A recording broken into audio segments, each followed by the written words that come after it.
Check, check,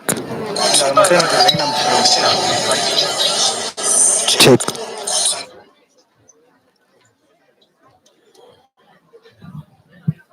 start பண்ணிடலாம்ல? இந்த மனுஷனை வந்து பேசுறாங்க.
Sir, can you hear me?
idea begins as a spark. Today, we gather to turn those sparks into possibilities.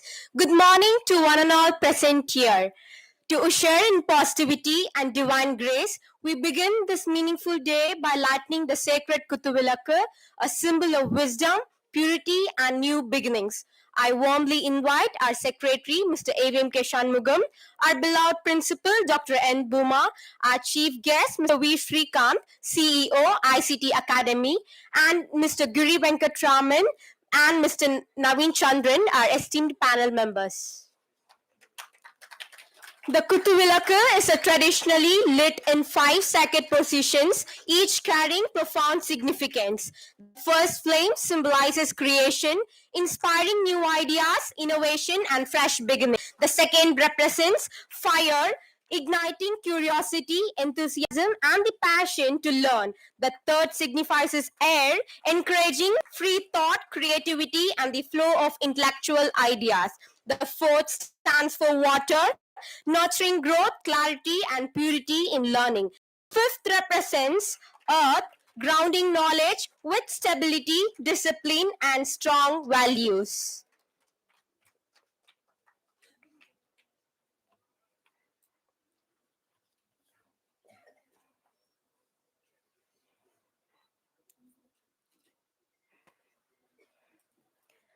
Thank you, everyone. Just as this flame brightens the space, may today brighten our minds with possibilities. A prayer song calms the mind, centers the heart, and prepares the soul to receive wisdom. Let us now rise for prayer song, followed by Tamil Thai Varthu.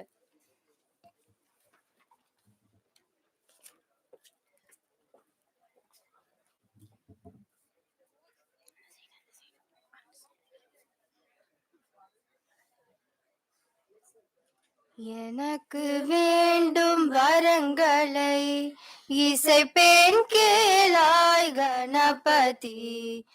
எனக்கு வேண்டும் வரங்களை இசைப்பேன் கேளாய் கணபதி. மனதம் இல்லாமல் மதியில் இருளே தோன்றாமல், மனதில் சலனம் இல்லாமல் மதியில் இருளே தோன்றாமல், நினைக்கும் பொழுது நின் மௌன நிலை வந்திட நின் செயல் வேண்டும். கணக்கும் செல்வம் 100 வயது இவையும் தரணி கடவாயே. எனக்கு வேண்டும் வரங்களை இசைப்பேன் கேளாய் கணபதி. இசைப்பேன் கேளாய் Ganapathi.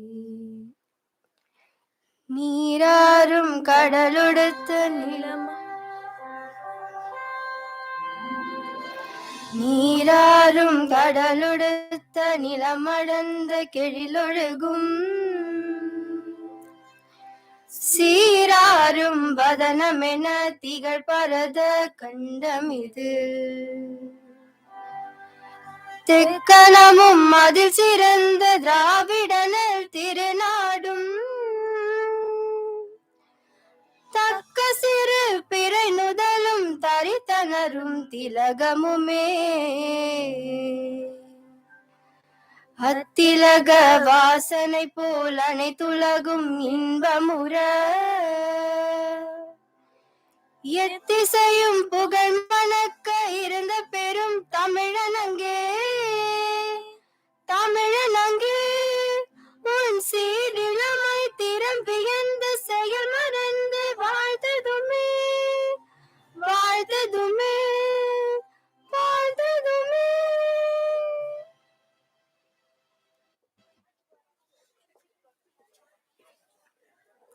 Please be seated. Thank you, choir team. Great beginnings happens when great minds come together with purpose and passion. Now, I call upon our respected principal, Dr. N. Buma, to deliver the welcome address and grace the gathering with the inspiring words.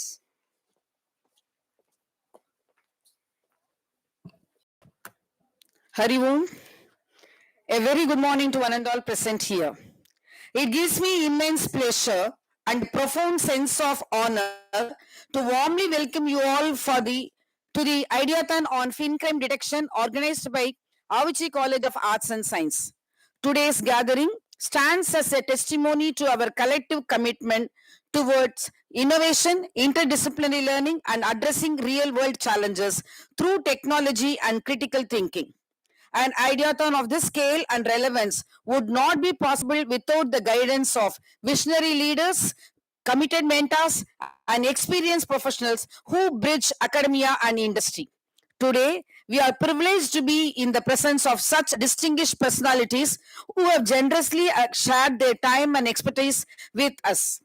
I take this moment to first acknowledge and warmly welcome Mr. Alexander Ye, who has joined us online today.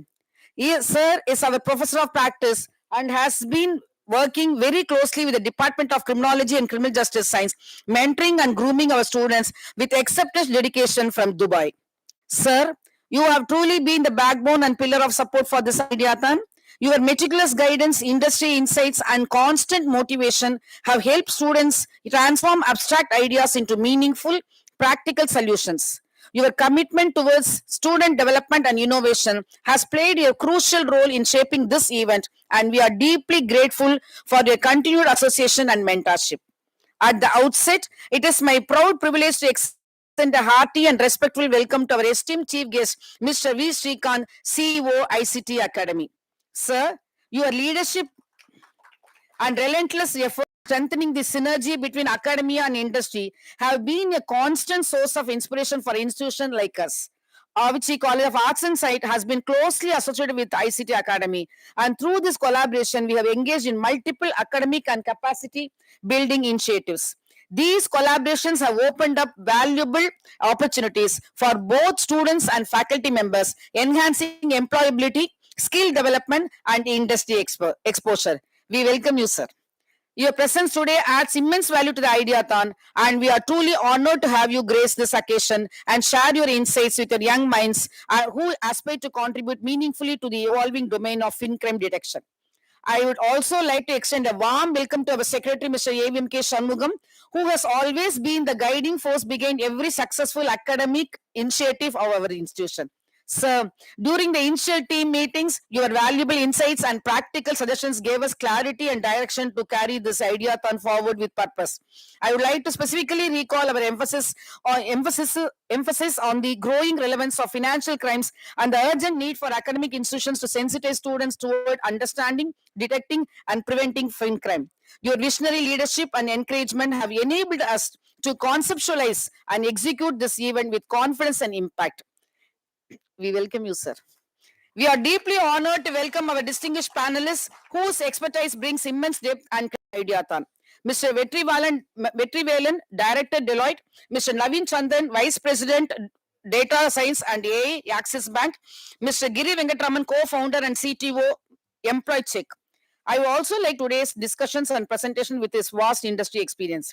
A special note of appreciation to all of you for joining us on a Monday, despite your extremely demanding professional schedules. Your willingness to be here today reflects your commitment to nurturing young talent and supporting academic initiatives, and we are truly grateful for your time and presence. I now take great pleasure in welcoming our esteemed adjudicators who have graciously accepted our invitation and agreed to evaluate the ideas presented to be presented today. Dr. Narayanan, Assistant Professor PG and Department of Economics, DG Vaishnav College. Dr. Faustina, Assistant Professor, Department of Computer Science, Stella Maris College. Your academic expertise and unbiased evaluation will play a crucial role in enriching this Ideathon, and we sincerely thank you for lending your time, knowledge, and support. A warm welcome to all participants from other colleges and to our own student participants. I would like to take a heartfelt moment to express my sincere gratitude to all the principals, faculty members, and students from various colleges who have taken time of their busy academic schedules to be with us today. I understand that many of you are in the midst of your semester examinations, and yet you have chosen to participate in the Ideathon. Your presence, enthusiasm, and willingness to collaborate truly mean a lot to us, and we deeply appreciate your support and encouragement. Though a big team started to work with a special mention to Ms. Niroshni, when the idea of this Ideathon was initially conceived, there were moments of uncertainty and overwhelm regarding how far this initiative would reach. However, at a very crucial stage, Mr. Surya, Ms. Raghavi, and other faculty from the Department of Criminology and Criminal Justice Science, along with the constant trust and encouragement of Mr. Sundar Rajulu, Department of Commerce, and Dr. Gajalakshmi, gave me the confidence to move forward. With this unwavering support, today we are proud to have nearly 20 plus colleges registered spanning engineering, arts and science streams. This overwhelming response beautifully reflects the power of teamwork, collective belief, and shared vision. My thanks also go to the Department of Visual Communication, Student Council, the student volunteers, and our enthusiastic student audience whose energy and support add vibrancy to today's proceedings. A special mention to non-teaching staff and Mr. Hayat, our digital designer, for their unconditional support. Once again, I warmly welcome each one of you and wish this Ideathon and Fincrime detection great success, meaningful learning, and impactful outcomes. May today's deliberations inspire innovative solutions and collaborative efforts towards combating financial crimes in an increasingly digital world. Thank you and have a wonderful and enriching session ahead. Look forward for a hackathon soon. Thank you very much.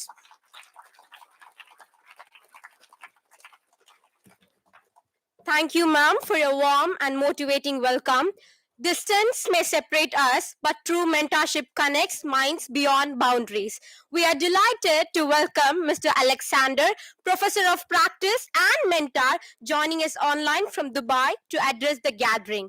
With his rich expertise and passion for teaching, he works closely with the Department of Criminology and Criminal Justice Science, guiding students in cybercrime in the financial sector through regular sessions, case studies, and academic mentoring. His association greatly enriches our students' learning, and we look forward to his continued contribution and collaboration. Let us all welcome Mr. Alexander, sir.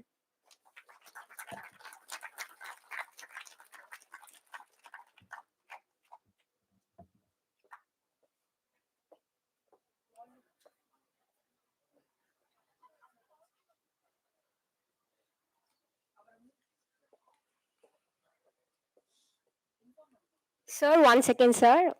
I think, sir, your mic is on mute.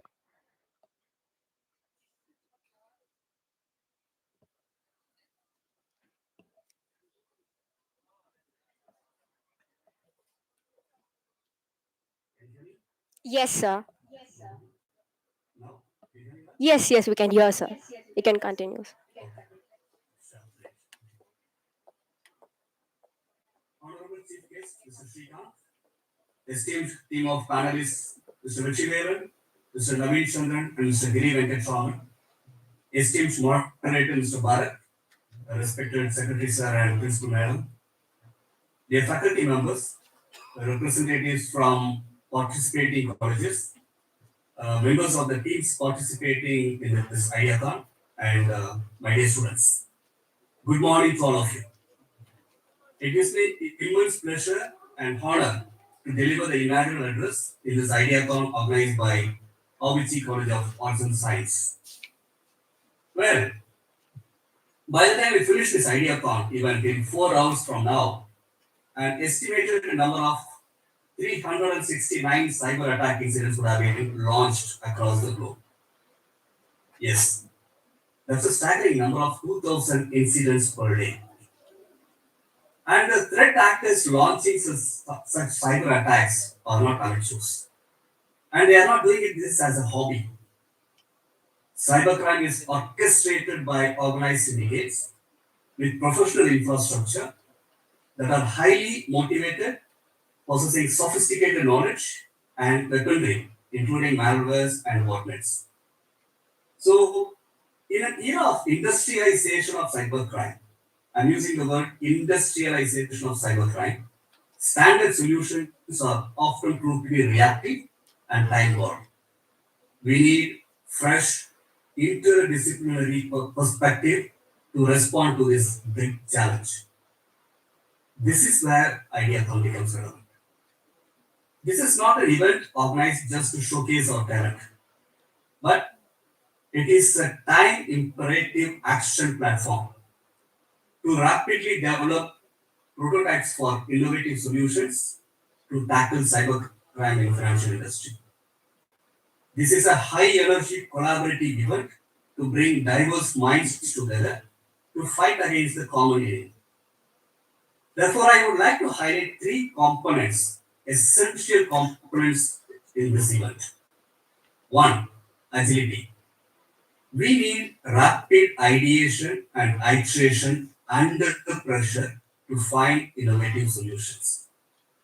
Because we do not have the luxury of time or enormous budget for an extensive R&D infrastructure. Number two, diversity. Because cybercrime impacts every segment of the society, cutting across economic, cultural, or age barriers, we need to have diverse mindsets to work together. That is the reason this event is not restricted only to the students of criminology, but we have students from all streams from Avicii College as well as from other participating colleges. Number three, break the silos. When diverse minds work together, unconventional thinking sets in.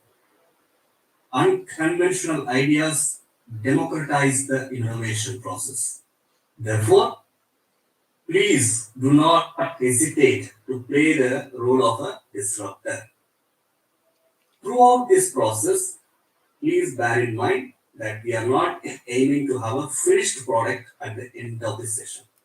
What we really need is an implementable idea and a minimum viable concept. Relentlessly and aggressively focus on potential and feasibility of the ideas that you are presenting. The ideas you are going to present will help us address a massive problem of cybercrime. Cybercrime has cost the world $9.5 trillion in the year 2024 alone, as per the numbers published by Cybersecurity Ventures. So, in terms of size, this $9.5 trillion is the size of the third largest economy in the world after the US and China. And in India, cybercrime is on a steep rise. Analysts are projecting the losses arising out of cybercrime to reach 20,000 crore rupees in this year 2025 alone.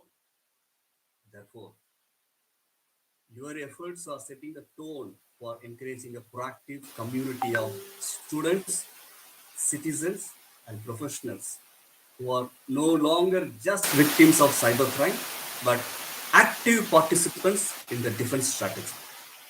Community-driven innovation ecosystem is the best and possibly the only way to face the massive challenge posed by cybercrime. I would again like to reiterate that this event is not a tick box event. We are very serious about the outcomes from this event, and we would like to take the best ideas for seed funding. We want to integrate the best ideas into existing security programs.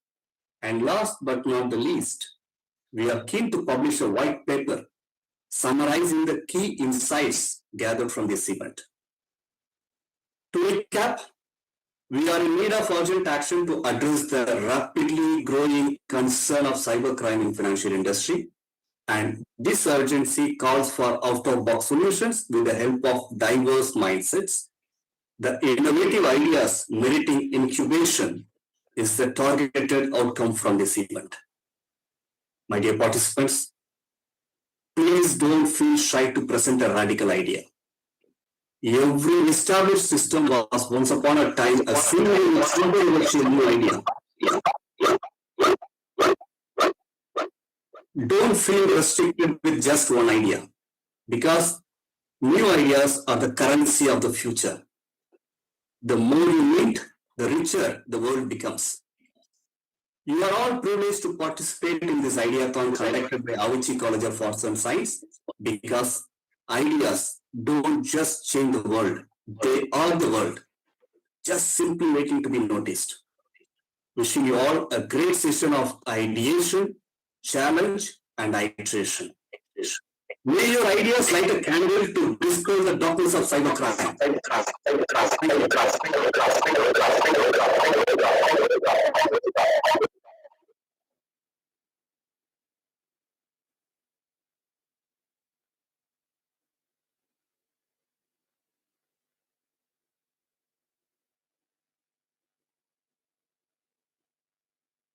address, is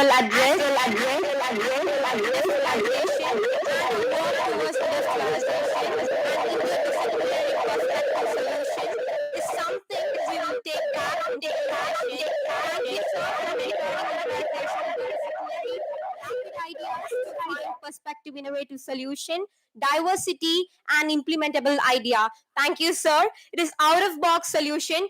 Ideas don't change; they are changed. Felicitation is our way of honoring not just achievement but the journey, dedication, and excellence behind it.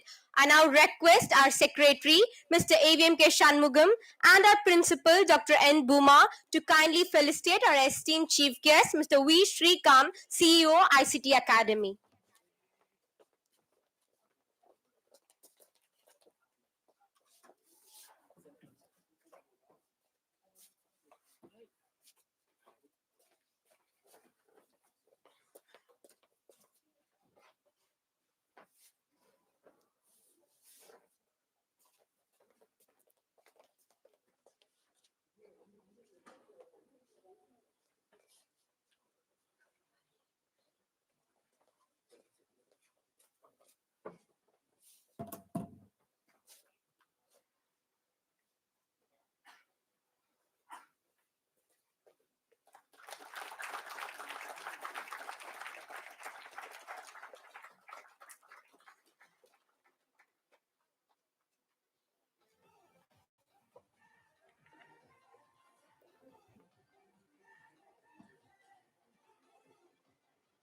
Thank you, sir. Thank you, ma'am. It is now my honor to invite our chief guest, Mr. V. Srikam, CEO, ICT Academy, to address the gathering. Sir, the stage is yours.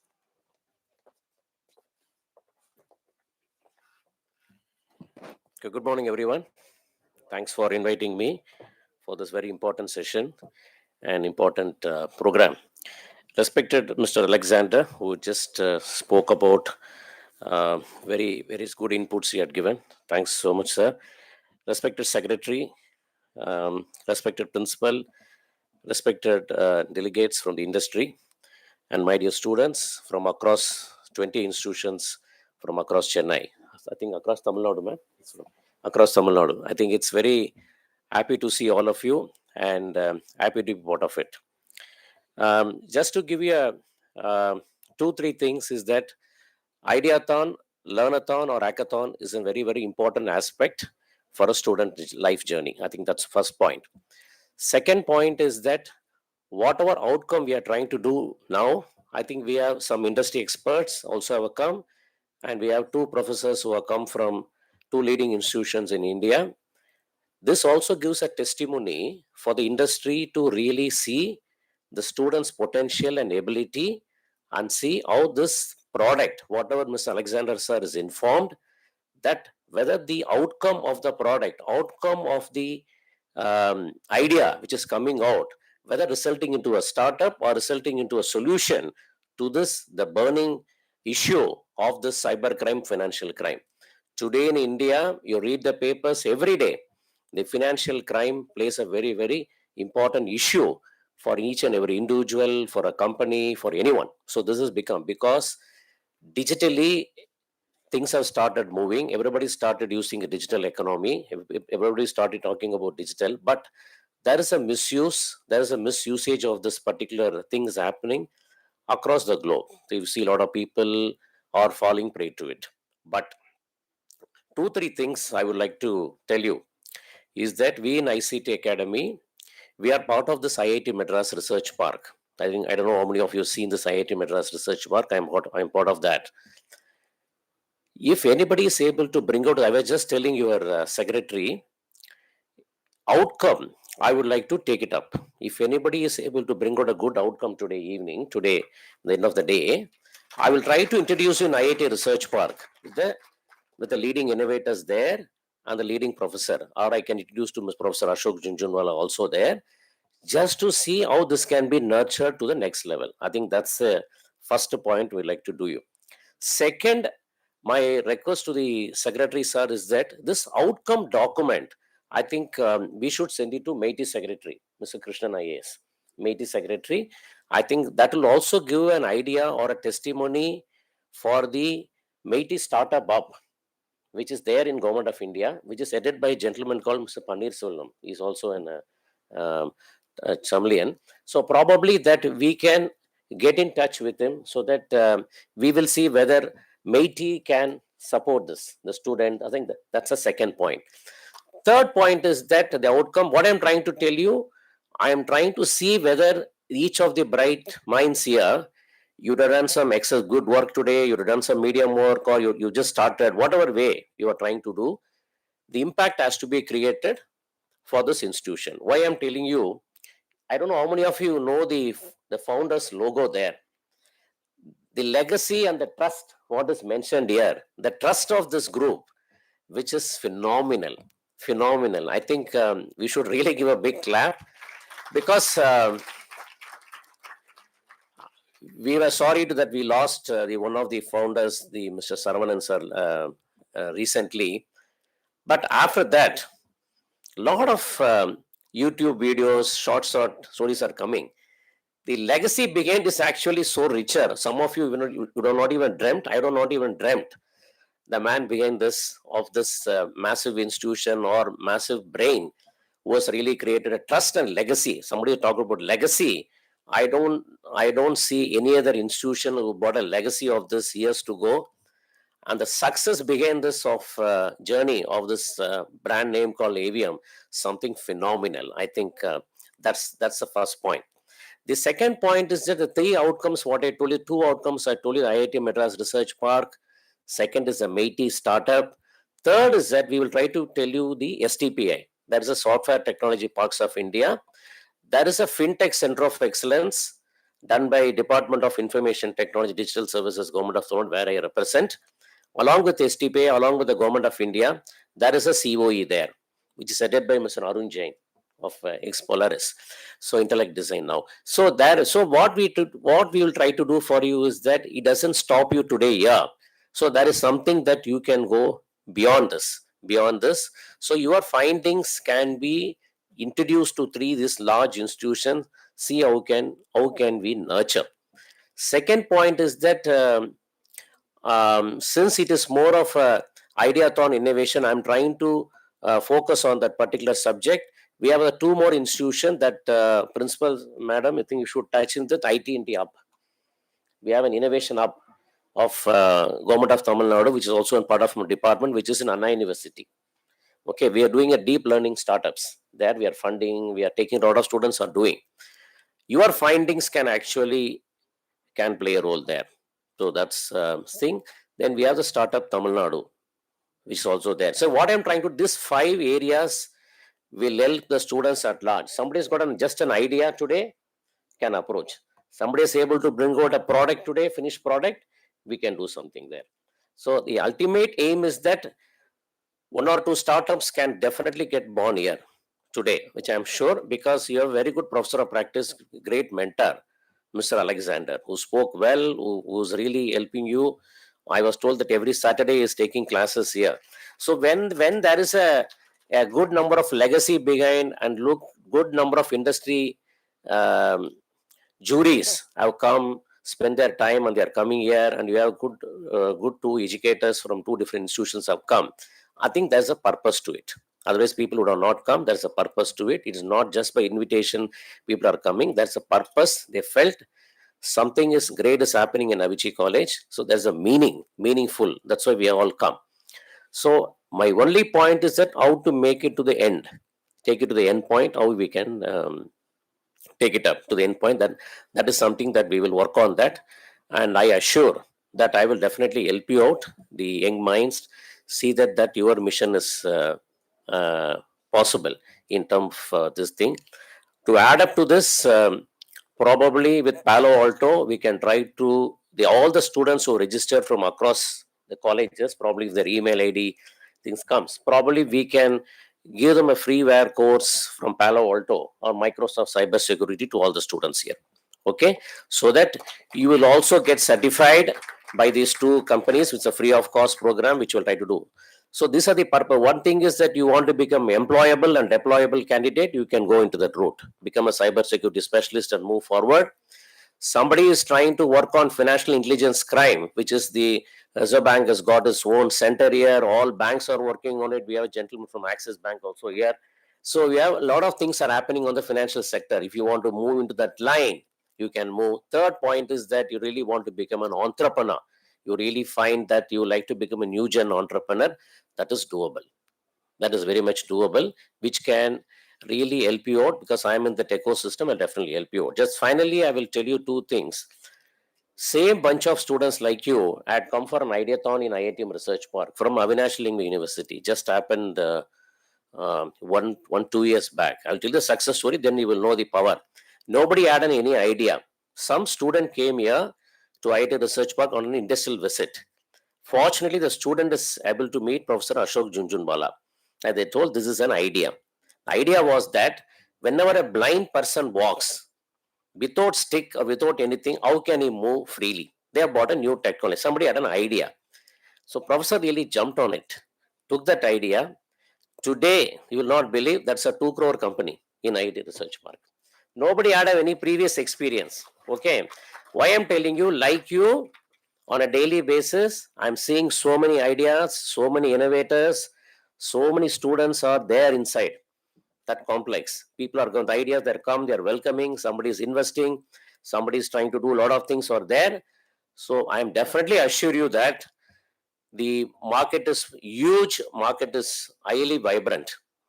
I believe vibrant, there's no doubt about it. Each and every one of you, please attempt it to the fullest. Don't worry about the outcome. We will definitely help you out. Through this institution, I will help you out and see that your aim or goals which are met. Okay. Thank you so much.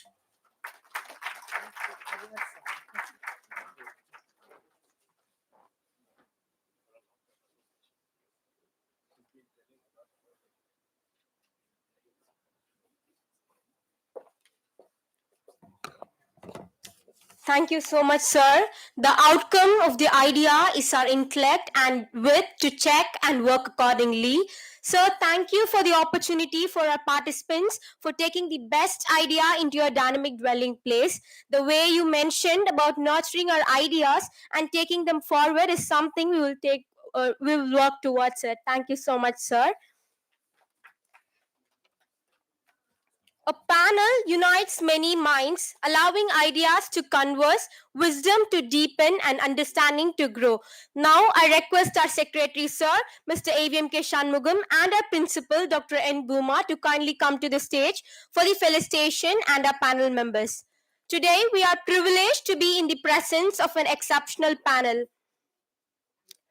A seasoned director with over 16 years of experience specializing in transforming internet audit and control functions across financial services and GCC markets, with expertise in internal audit, ICFR, SOX compliance, and digital governance solution. With strategic insights across multiple industries, he strengthens risk management, regulatory compliance, and sustainable value creation. Please join me in welcoming Mr. Retrivelen AB, Director, Deloitte India, onto the stage.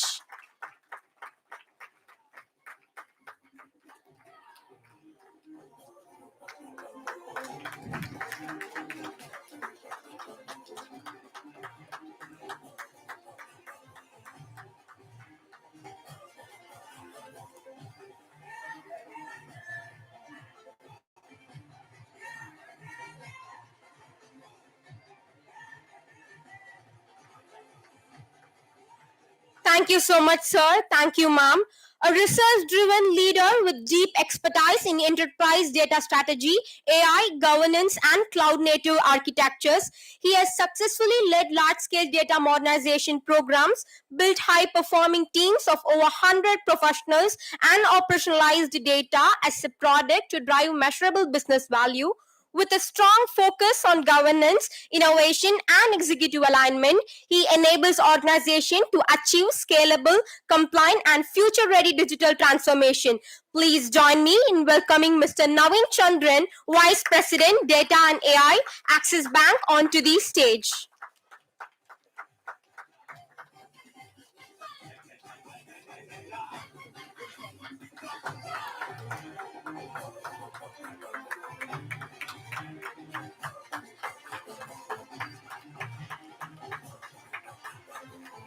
Thank you, sir. Thank you, ma'am. A seasoned technology leader from the banking and financial services sector, driven by a passion for innovation, he has led transformative digital initiatives and empowered teams to deliver impactful change. Now, as an entrepreneur, he is redefining digital trust through a blockchain-based identity verification platform. With great pleasure, I invite Mr. Guri Venkatraman, co-founder and CTO, Employee Check, to take the stage.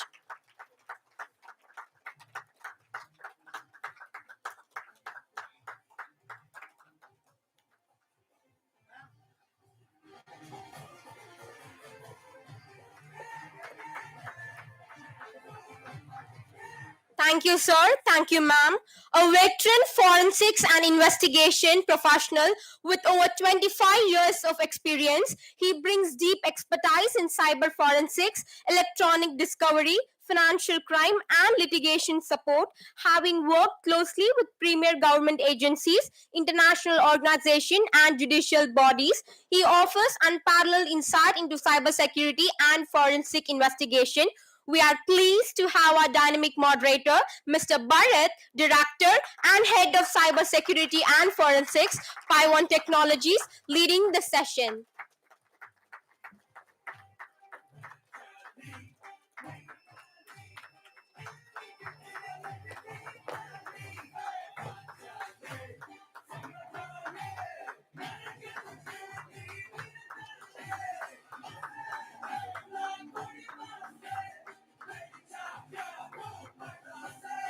Thank you, sir. Thank you, ma'am. I request everyone to pose for a group photo.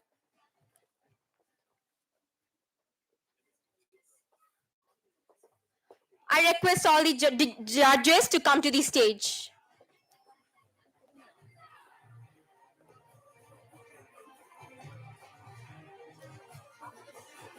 I request our Secretary, Mr. AVMK Shanmugam, sir, and Principal Ma'am, Dr. N. Booma, to felicitate our judges.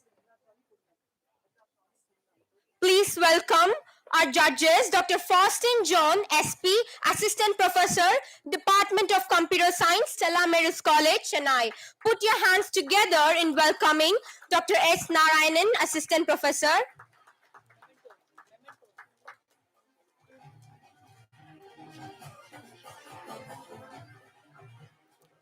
Put your hands together in welcoming Dr. S. Narayanan, Assistant Professor, PG and Research Department of Economics, DG Vaishnav College, Chennai. And with a special moment, let us welcome our chief guest, Dr. M. Srinivasan.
Check. New doors opens, paths unfold, ideas take flight, bright and bold. With that, we conclude the inaugural session. We request our dignitaries to kindly take the seat.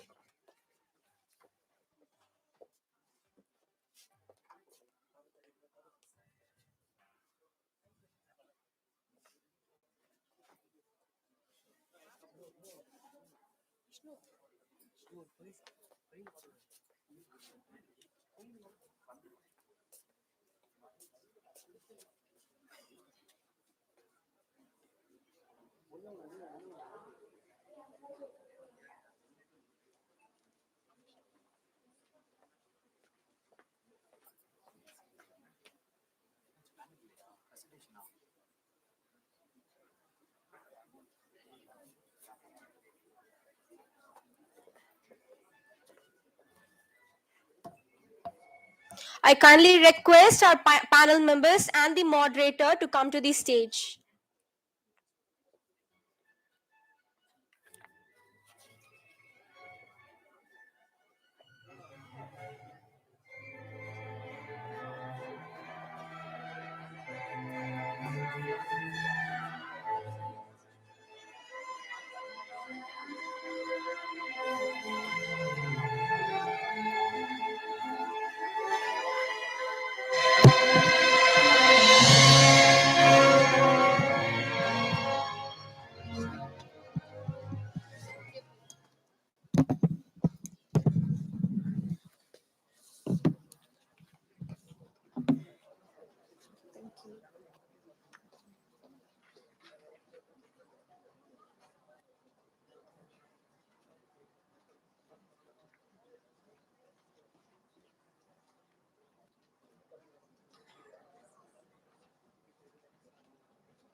Check. We ask the moderator to kindly start the session. Thank you, sir.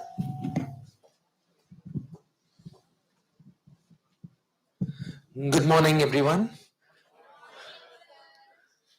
It's very interesting to see such young minds in this auditorium and hoping to see excellent ideas generating from the young minds here.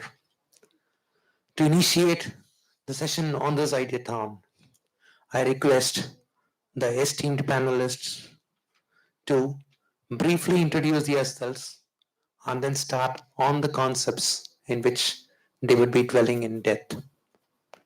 I request Sri Vetrivelan to begin. Good morning. Thanks, Avicii College Management and their co-panelists for having me here.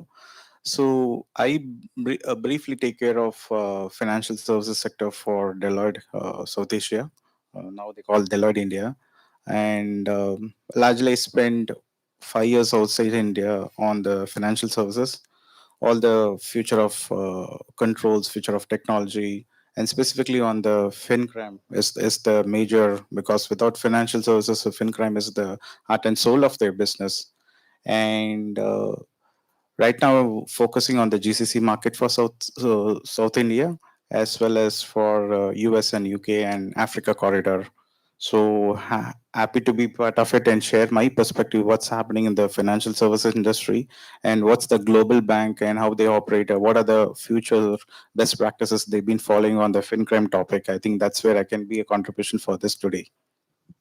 Thank you, Mr. Vetrivelan. Now I request Sri Chandra to discuss his experiences from a banking perspective. Yeah, hello. Firstly, good morning, everyone, and thank you for having me here. So yeah, I work for Axis Bank, and I have worked for multiple global banks as well, like Bank of America, JPMC, etc. And I think pretty much my focus has been towards the information technology aspects of it, and within that, the data. So as you know, there is a very popular saying these days that data is the new gold, right? And pretty much when you trace back to most of the financial crimes, the source of it is some data which was probably lying around and people got hold of it in an unauthorized way, right? So one of my key responsibilities within the bank is to securing the data itself, and how essentially, for example, if somebody, let's say some of you, join as part of the customer for the Axis Bank, right? It is like our responsibility from a bank perspective to make sure that whatever the data you share, especially your Aadhaar, your PAN, like it remains secure within us and it doesn't go out, because the moment it goes out, there is a host of risks involved with it, like coming from, let's say, your somebody trying to mimic your identity, and then identity theft, then it goes on to, let's say, banking, etc. So that's a very long this one which happens, and so that is just that's just from a B2C, from a customer aspect. Then I also handle the B2B aspect for it, where Axis Bank actually hosts a number of the companies itself who transact with bank, right? So for them also, when we have a very large employer who entrust us with their employees banking information, it's not just about securing the data, right? It's also about identifying within the employers itself, let's say there could be outliers, and how we identify that itself. So yeah, and pretty much of late my core focus areas has been about, let's say, the artificial intelligence and its impact. So we have been studying, like, how the bank can adopt AI to automate and speed up some of the KYC and especially fraud detection, because a lot of the fraud detections usually, like these days it's like post facto, like you get to know after 24-48 hours. So right now the key focus area is to, like, how to especially reduce that turnaround time to, let's say, from within 24 hours to few hours, and going back to, let's say, real time, where somebody does a false transaction on your behalf and you get a notification email. So those are my core focus areas. And yeah, I mean, pretty much other aspects are in terms of corporate governance and all, which I work on. So I think that's a brief thing, a bit longer, but I'll probably hand it over. Thank you, Mr. Chandran, for your enlightening discussion on how the bank is developing the technologies to support and prevent the investigation and execution of cybersecurity, and also safeguard the money and the trust held by public with the bank. Now I request Mr. Girish Venkatraman to discuss about his experience and EM check in terms of how it can be a best tool to support the prevention of cyber crimes. Yeah. Hey, thank you all. And I'm very excited, energized to see all of you. I see myself 20 years back presenting an idea in my college, which was my trigger in terms of the path towards entrepreneurship, right? So a warm welcome to all of you, and I'm very excited. So I have 20 years of experience in banking and financial. So I worked with Fidelity Investment for my longest in the career. And at a point when I wanted to do something more, that's where I started this company called Employee Check. Employee Check deals with a blockchain based identity management platform, which pretty much comes into the pre-facto of identifying a person who could potentially make a financial crime or any kind of identity theft before it is identified, right? So we wanted to build a platform which can identify the theft before it can happen. That's where blockchain based identity verification was an interesting space that we got into. uh, with the kind of AI innovations that are happening, I think identity theft is becoming much more easier, right? As we dwell into the panel, I will talk little more in terms of what that impact is today, and how you all should be aware in terms of the areas that you all need to focus on in terms of building products which can help the industry towards identifying and preventing the kind of financial crimes that are happening in the world, right? So thank you so much. I'm pretty much excited here. Thank you, Girish. One of the very interesting aspect that Girish touched is identity theft. And today, in both in terms of financial crimes and cyber crimes, which are like two sides of the same coin, whenever there is a cyber crime incident happens, there is an invariably a financial component to it. Now, as students, how many of you have experienced or heard about any kind of cyber incident or cyber crime or financial loss that has happened to you personally, to your near and dear ones, or to your friends. Anybody have heard about any incident of your friends losing money? Actually, my dad was. Thank you, sir. I'll just stand here and explain. Please. So actually, my dad's WhatsApp was hacked, and he texted my dad's secretary, and he told him to transfer some money to his account, and that was done there. And then because of that, he pressed in a link, unwantedly and without knowing it, and he used it in the other phone. So without knowing it, in his private WhatsApp account, like the one that he uses for personal work, that was used for this. And he texted. He was scammed of it, and then like his WhatsApp was under control of the scammer, and the scammer basically texted his secretary, and the funds were transferred to the scammer's account. That WhatsApp one number no more works. Yeah, that's also. Thank you, sir. So here we have one of our student and his father being affected by an incident of cyber activity resulting in a financial loss. Now here, one of the good aspect is that his personal identity is not lost, but his digital identity has been taken control by somebody else. The most common method by which a scammer or an attacker would possibly try to take control of your digital persona to make sure that he gains by it. Now, I hand back to Girish to see how, as a product developed under blockchain and based on his experience, how to address these kind of challenges. Yeah, I think it's a pretty standard Fincrime that happens, right? So there are two things that happens. One, how is your device getting compromised, right? Your dad would have clicked a kind of a link which would have ideally given the access to the mobile phone where the user takes control of the apps within that, right? And in the digital world, I'll break it into two parts just to give a kind of a context on the journey that we are in, right? It's a pre-COVID and post-COVID, right? India was in a digital path for a very long time, and with the COVID coming into play, there was a lot more of need for us to get into digital world because of the non-existence of the physical connect that we had with people. And if you look at the data, there is a 300% increase in the digital transactions post-COVID. So 2019 to now, 300% has increased, which means that it's an opportunity for companies to make people experience better. And it is also an opportunity for cyber criminals who will take this as an opportunity to start intruding and making a compromise on the devices that you are holding on, right? To address that question very specifically, that is where the identity based platforms come in, right? Let's take we have heard this very much because all of you are in the social world, right? Facebook, suddenly you get a friend posting something on a Facebook saying, hey, this is who I am and can you ideally send money? And you find that your Facebook account is compromised because your photo is being used to create one more account. It's a pretty standard thing that you all would have faced every day, right?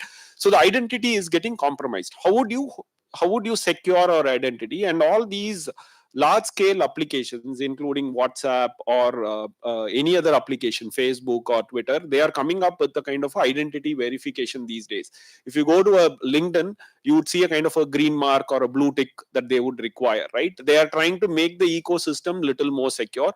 WhatsApp has also come back with a kind of a secure protocols that they have implemented, where your phone, even though it is compromised, you don't give a kind of access to a certain level where the user ideally takes control of your thing and starts messaging your group. I think the industry is moving towards this, and that's where all of your work will come into play, right? The next generation where we see is, as he said, data is gold. You have multiple data lying in front of you and you need to handle the data properly and make sure that the platforms are secure. And Employee Check as an organization, on the blockchain based security, we create an immutable identity, right?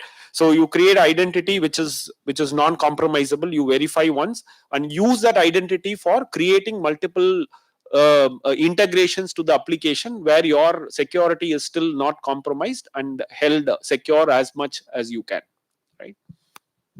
Thank you, Girish. Now, Girish was talking about blockchain. How many of you have heard about blockchain?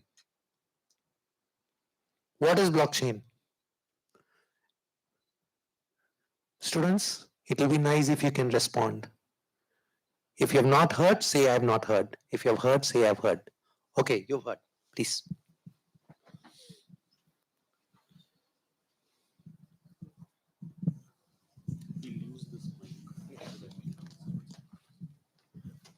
I think she asked. Thank you, sir, for giving me this opportunity to say here. So, blockchain is a digital ledger where transactions are basically recorded, and each computer the transactions are recorded. So, what happens is that in one computer there is a particular data which is stored, and the same data is stored in other computers as well.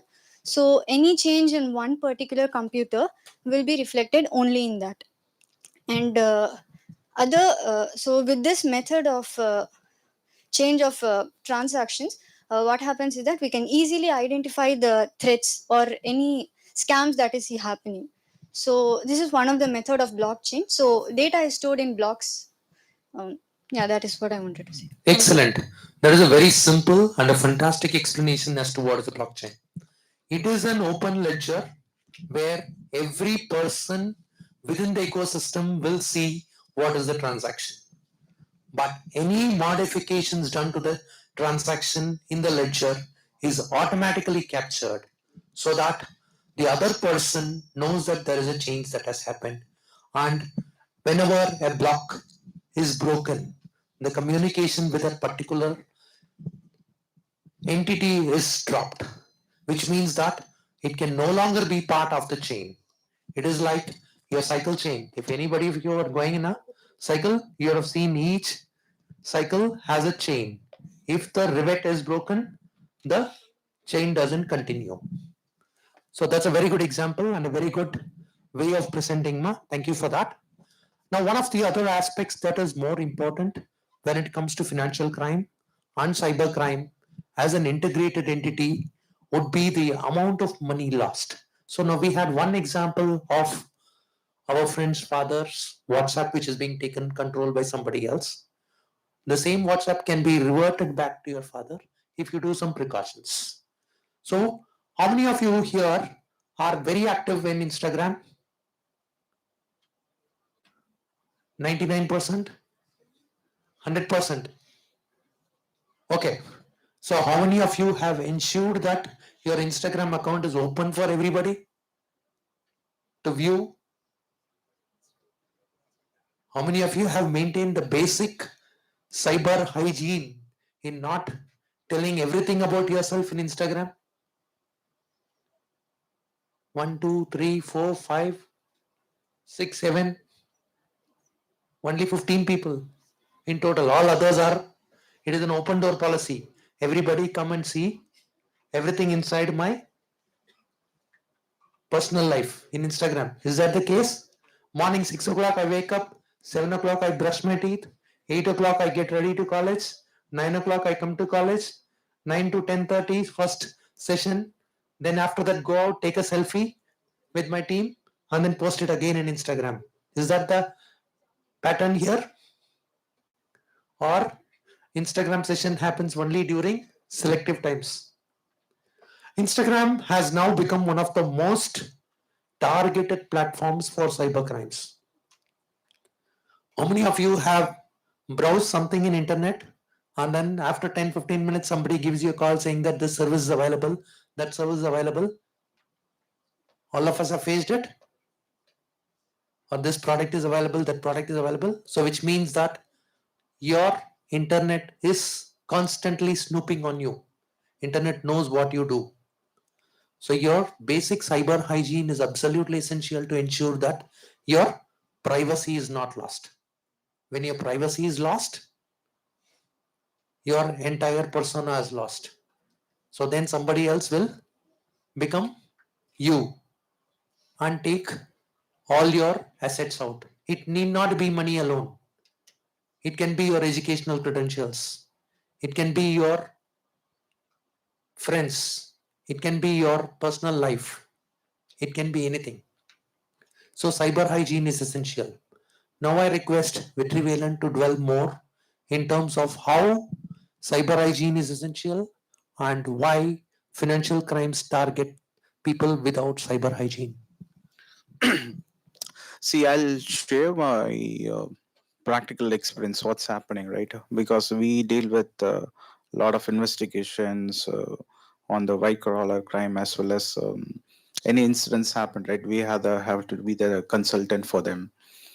See, global banks incurring a lot of losses in terms of cyber angle because that's the institutions being targeted by the hackers as well as that internal people. Because I have to break double click on two things. One is larger this Fincrime has happened with an opportunity given by the in-house people, because most of the global banks or Indian banks, right, they invested a lot of money to secure their data because ultimately that's there, and it's a financial institution, right? It's one incident can have a huge loss. So most of the losses happen if we, in a past experience when we investigated, most of it 50-50 comes with the internal people, the internal employees who given an opportunity to given those space. So when we investigated the cyber, I think that's the most happening world where everyone investing a lot of money on to bring that so secure wall. They call Chinese wall. They've got a lot of encryption technologies, but in And the spite of Chinese wall is broken. so whatever the Chinese wall, still there's a small crack in the wall. It can be easy for us to exploit. And while doing this, right, one of the bank been lost $8 trillion on incident. It's not in the news. Um, but they looking this incident like why, where this has happened, how that they exploit the credentials of the bank, and in the paper and gateway they break everything, right? So one of our internal employee have full access to their data center. So they invest a lot of encryption technology to secure it, but the physical access to the data center they didn't bother too much. And one of our vendor, a third party vendor, right? So that guy even access to the data center, and he can do anything within the data center. I think that's the most important, because everyone looking a lot of on their own bubble to see that, oh, I have this technology, that technology, but the ultimate data center is just a physical access. Access to the data center has not been protected. So easily they will get inside the data center, completely swipe the data, and they're asking a ransomware. That's a token, a simple token they're asking. If you want us to release all this, keep a ransomware money. So there's a agent came and they want doing a negotiation with the bank saying, okay, if you want to release all the data, give a ransom ticket. And that's the where a simple example I can share with you. So I think he brought a very right point, right? While we build a kind of a digital wall around in terms of making sure no external people can get in, what we found as we got into employee check is 60% of risk is an internal risk. Your employees who have been working with you are a potential risk if you are not monitoring them properly, right? And that is where the identity becomes very interesting. And these days, I'm sure all of you are digital savvy. You would have seen the LinkedIn post where there was a PAN card that was generated, a very authentic PAN card. If you go and search for Twitter Preet Singh, it's a very famous blog going on all around where AI can generate a PAN card for you. Imagine that a hacker who's wanting to get into some organization, he creates a kind of ID card which is so authentic, he produces to someone and he gets into an organization. That is the biggest threat. And that is where all these things happen, where he can get into a data center, do whatever he wants, and he vanishes. There's no identity for him because it's a fake identity. You can't find him. They are a kind of a ghost all around where you can't find them anywhere. Now that he has talked about Ghost, how many of you have seen Vikram movie here? So what was Kamala Hassan's role there? Was he a ghost? So the same thing is what is happening in the cyber world, or rather in the cyber crime world.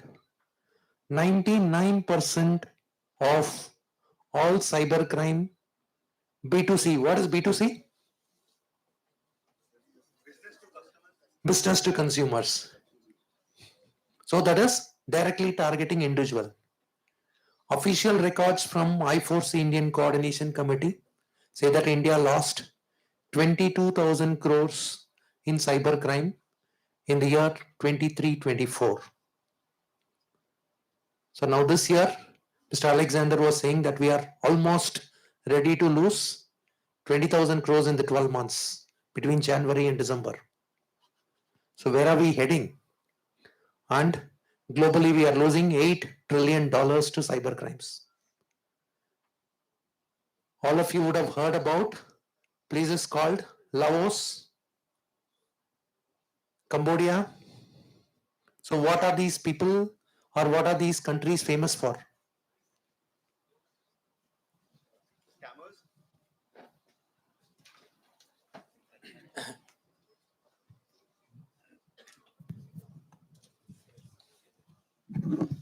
Sir, scammers, sir. I lived abroad for 13 years, sir. I came from there, sir. I came from Lagos, Nigeria, sir. Okay. There also a lot of scams used to run, sir. Sir, they have these cells. They run it like an organization, sir, a facade organization, and they run scams using that, sir. A fake organization name, what they do, and all of that, sir. Okay, so Lagos in Nigeria, Laos, Cambodia, parts of Thailand, and then many regions within India are now becoming the hub of organized cyber crimes. So every day somebody or the other gets a call. How many of you have got a call from Try here? All of you are using mobile phones? So what does the call say? Your phone will be disconnected in the next 2 hours. You have been doing things which you are not supposed to be doing. So if you want more details, press 9. The minute you press 9, somebody comes and then he will take you for a digital arrest. Have you heard about what is digital arrest? Do we have a concept called digital arrest? Have you heard about it?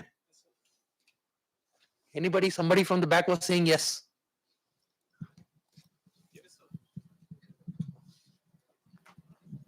So what is digital arrest?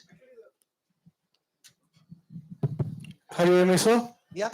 Actually, the digital arrest is nothing but a police officer or a lawyer which is comes to randomly comes to a video call and say you are supposed to not to do, or your customs department caught your package which is not containing a illegal product, so you have to be stay in your home, or with you have to get rid of it. You have to pay some fine to transfer to this. So it's a scam which is to some months before the Tamil Nadu police government was advertising about that, sir. It is not just Tamil Nadu government. It is the entire Indian government which is advertising against digital arrest. There is nothing called as digital arrest. So anybody comes and says that you are digitally arrested, tell them thank you very much. Please come in person, we will talk. So that should be the response to you, and that should be the kind of awareness that you should carry along. See, incidentally, I am currently investigating 7 cases of digital arrest with a cumulative loss of 50 crores. In fact, one of the person who was digitally arrested for 15 days, this person is in ICU. And that family has lost everything. Now the police department is supporting them for the person's education, or rather hospitalization. So now digital arrest is one of the biggest threat in the financial crime, cybercrime instance, where people are morally, mentally, financially, and literally they are tortured. You cannot dream of the kind of pressure that the person undergoes during the 2 weeks or 1 week digital arrest period, even to go for their basic natural requirements.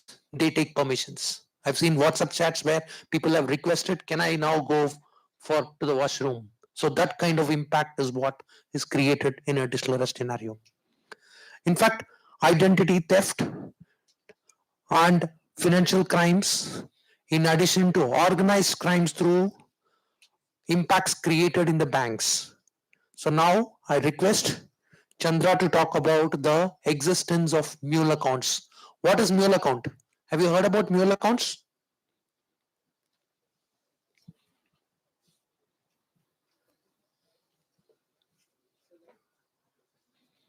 What is a mule? Mule தான் என்ன? Sir ஒருத்தரோட அக்கௌண்ட்டை வந்து criminals வந்து ஃபுல்லாக take work பண்ணிட்டு பேக்வேர்டில் அவங்க illegal activities பண்ணுவாங்க. ஆனால் அது ஃப்ரண்ட்ல இருக்க அந்த யூசருக்கு என்ன நடக்குதுன்னே தெரியாது. கடைசியில வந்து இன்வெஸ்டிகேட் பண்ணும்போது இவர் தான் வந்து மாட்டுவார், பட் பேக்வேர்டில் இருக்க கிரிமினல்ஸ் வந்து மாட்ட மாட்டாங்க. So that is partially right. Any other inputs? மியூல்னா என்னமா? ஒருத்தருக்கு பதிலா இன்னொருத்தர் ஆபரேட் பண்றது. Instead of, it is impersonation. These accounts are basically standard banking accounts which are used by person A belonging to person B. So அப்ப தப்பு பண்றதெல்லாம் person B. But தண்டனை யாருக்கு கிடைக்கும்? person A க்கு. அவருக்கு அது நடக்குதா நடக்கலையான்னு கூட தெரியாது. There are also lot of empty accounts. நம்ம எல்லாருமே வந்து நீங்க எல்லாரும் வந்து ஸ்கூல்ல இருக்கும்போது ஒரு அக்கௌண்ட் ஓபன் பண்ணிருப்பீங்க. காலேஜ் வந்த உடனே ஒரு அக்கௌண்ட் ஓபன் பண்ணிருப்பீங்க. காலேஜ் விட்டு வெளில போகும்போது அக்கௌண்ட் க்ளோஸ் பண்றீங்களா? So that is a dormant account. And here somebody gets to know about that account. They will start using that account for purposes which are illegal, which can result. Now I request Chandra to talk more about the mule accounts and how banks are facing huge issues and how they are trying to solve it. Thank you, sir. So I think I'll just take on from probably what Mr. Giri said, right? I think much of this started from around the COVID time, right? Because COVID time, what happened is customers couldn't travel to the bank, and still, we had to do the customer onboarding, right? So what did banks do? We actually started the process of eKYC, right? Where the customer doesn't have to come to the bank. You can actually get on a video call, show your PAN card, and show your Aadhaar card, and actually get onboarded to the bank, right? So I mean, it is actually a very good benefit to the customer, right? But then when you think about from a bank's perspective, it adds a lot more risk, because earlier when you actually physically walked into the bank, there was a physical verification of the person holding the card and who is coming in, so we could verify, and then there used to be a very secure process of how that customer gets onboarded, right? With eKYC, that it's a lot more riskier on the, where it adds a lot of value to the customer. Like, you can be probably in some remote place in India and still get onboarded to our bank, and then, you can easily deposit and, get loans, etc. But then from bank's perspective, it gets a lot more riskier, because how do we actually authenticate, right? That the person, for example, even last week, we were working on a project like, there is typically what happens is, let's say when you get onto a video call and show your credentials, there is actually another process that's called as a maker checker process. So once let's say somebody onboard, let's say you onboard the person, there's an auditor who will actually have to go through the entire videotape to ensure that the person who onboarded it did correctly, right? And there is like he will have to check each and every part, like the person who is speaking, there is only one person in the frame, whether the audio has been consistent throughout, right? So it's actually a very, very manual and painstaking task at this point, right? So every onboarding where, like, physically if the customer comes in, it probably take half an hour. Now it actually takes at close to 2 hours, because once the call is there, and then there is audit process on that, right? So and within that, we actually find, like sir was saying, there's like a lot of these mule accounts where transactions go on, but then the customer itself, when we try to reach out to them by the primary phone number, they're not reachable, right? And but then the transactions keep going on in the back end, right? So usually now what we have done is every 3 months, and we have these algorithms which done for any outlay detections, right? Like, for example, if there's a repeated transactions for a particular amount, let's say every very, very frequently, right, that doesn't happen regularly on the account, we actually flag it off, and then the account is frozen, and the customer actually has to come in person to the bank and again revalidate his or her KYC before they can proceed, right? So that is one of the process that we follow here. And also any huge spikes which we see on, let's say it's a dormant account, right? Let's say you are in college and after a few years it's a dormant account, but then suddenly it becomes active. I mean, being active is okay, but then suddenly we see a very huge volume in spike, let's say from, I mean, your income, typically we take an income declaration, right? Let's say it's around 10 lakhs per annum, right? But then suddenly we see a spike with a deposit of, let's say, 2 lakhs. And then from there, we see the, money getting flowed to multiple accounts, to multiple different banks and all. So those are again flagged off. So there are like various digital algorithms that we use as to what can be flagged as a potential threat. But then again, that is not the end of the process, right? Still, because you can flag it, but then sometimes it could be a genuine this one also, where we actually risk the losing the customer itself, right? So that's actually a delicate balance that most banks here are trying to play. And given in right now, still we are not at a very high level of digital maturity within India, especially towards in the urban areas, right? So how do we actually do that? Is we try to reach out. I mean, we have this auxiliary services, and I don't know if you have heard, we have these small finance banks, right? And these NBFCs who actually help us with a lot of this process. So banks do not directly kind of lend out to very risky customers, so where we don't have a full eKYC, and we trust out to these local NBFCs. And the, I think, how many of you are aware of the NBFC concept here? Anybody? What is NBFC? What is NBFC? Anyone? Yeah, so how is it different from a regular banking? So what is the, so we serve a set of customers, right? So, and who was giving the answer here? Somebody said non-banking financial. Please. Somebody from the back, maybe you can just take a shot. It's okay if can be Even partially. if it is wrong, don't Yeah. worry. It is just an ideathon. Yeah.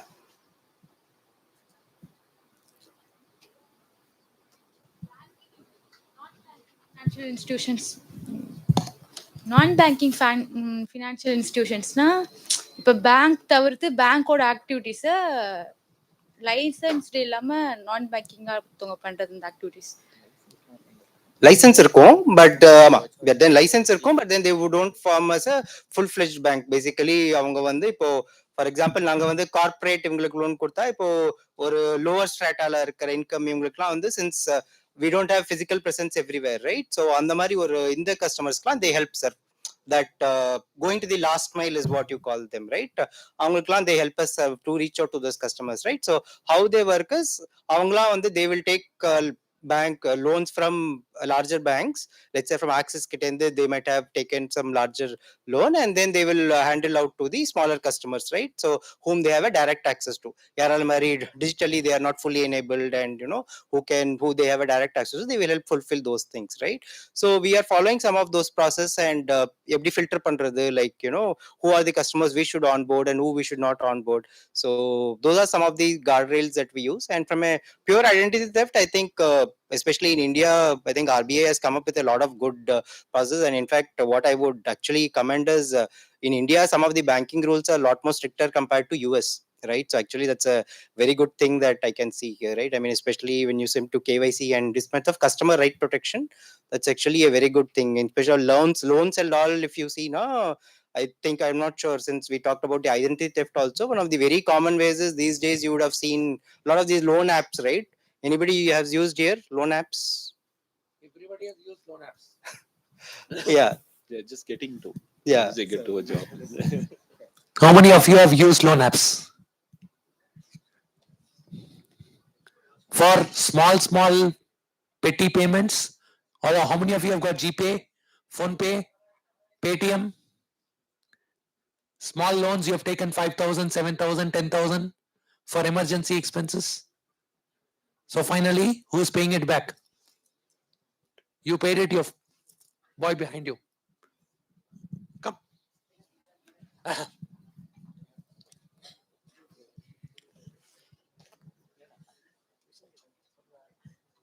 Sorry, M packets. Okay. So in M packet, what did you do? You took a small loan. 5,000. 5,000. You repaid it back. Yes, sir. At what interest rate? No. How much did you pay back? 30%. 30%. Oh my God. Scam, sir. You got scammed? Yes, sir. Oh my goodness. Okay. How did you get scammed? Tamil solle. See, we are here to find solutions to practical problems everybody is facing. So don't be afraid that you alone are scammed. I have lost money. He would have lost money. He would have lost money. He would have lost money. Everybody here would have lost money in something or the other. நான் 5,000 வாங்கிட்டு இருந்தேன் sir. ஆனா 30,000 repay பண்ணேன் sir. Oh my goodness. 5,000 எவ்வளவு நாள்ல? 3 months sir. 3 monthsல 30,000 repay பண்ண. சரி, வேற யாராவது அது மாதிரி? நான் 10,000 வாங்கினேன், 1 லட்சம் கொடுத்தேன். நான் 2,000 வாங்கினேன், 18,000 கொடுத்தேன். எங்க அப்பா கஷ்டப்பட்டு சம்பாதிச்ச காசெல்லாம் இவன் புடிங்கிட்டு போயிட்டான் அப்படின்னு திரிட்டே கொடுத்தேன். Okay, so as he rightly said, RBI has initiated the financial inclusion, which is a part of government initiative. But in the process, yeah, we can hear you. Go ahead. Hello. அந்த 30,000ல 25,000 வாங்கிட்டேன் sir. 30,000ல திருப்பி 25,000 வாங்கிட்டேன் sir. Smart boy. So in effect, you have not paid any interest. You just returned your principal back. That's good. See, this is also a kind of financial crime. Exorbitant interest. As I was telling you, RBI has a list of authorized loan service providers. So நீங்க ஒருத்தர்கிட்ட இந்த loan வாங்குறதுக்கு முன்னால அவர் அந்த லிஸ்ட்ல இருக்காரா அப்படின்னு பார்த்துட்டு வாங்கினீங்கன்னா உங்களுடைய லாஸ் குறையும், ஆர் உங்களுக்கு லாஸ் இல்லாமல் இருக்கும். இல்ல நான் ஜிபேல கூகுள் பிளே ஸ்டோர்ல பாக்குற எல்லார்கிட்டையும் போய் காசு வாங்கினேன்னா நாளைக்கு எல்லாரும் மிரட்டுவாங்க. What are the common methods these people use to threaten in terms of collections? I would request Vetrivelan to address this. I think the intense is getting now, because after hearing the story of the person, right? See, if we get the summary of for most of a financial crime or fraud, or this, I can classify this as an organized fraud. What does 5,000, 30,000? Because that's the way that the organization, they putting the kind of a bubble on you and try to get the money. And if we look the RBI, we work with RBI on the past, and they are more worried in terms of the number of incidents, the customer complaints is coming to them, because you can directly reach to RBI if you're struggling with some kind of not a fair practices of the product which they sell to you, right? You reach it to RBI ombudsman, and in that sessions, right, we trying to put our stats, because that's what it clearly indicates like where the pattern. Most of this organized crime group, I have to classify some of the organizations. They target the senior citizens, or they target the younger population, which they don't know awareness of the financial products and the digital technology and the ecosystem of how it works. So almost 70% of the organized fraud or crime has happened only this two set of populations. And because the senior citizens they don't know the digital technologies, how it's happening. So they walk into branch and they believe those bank representative will help them to navigate all their KYC formality or account transfer, money transfer, or credit card payment, right? All this has happened. I think one of our famous bank in India, they exploited those senior citizens when they walk into branch and they receive a phone saying that, okay, you're struggling to make a payment or money transfer, we can help you. I think with that, they generate a OTP, the money's been transferred. Unfortunate, because those senior citizen doesn't know what's the balance. They look only the balance they reduced. They don't know the alerts mechanisms, SMS, etc. Right? So one of our fine senior citizens reported to RBI saying RBI then get into that bank. Almost they swindle that particular branch of the bank. They swindle almost 15 crores, only one branch from the senior citizens. And that's one way. And the younger population is also doesn't aware of this interest rate mechanism. What is my fixed rate? What's my floating rate? And what is I paid? So I think that major awareness is required on the financial products. how they charging and how they collecting. A lot of NBFC, microfinance, fintech companies are there.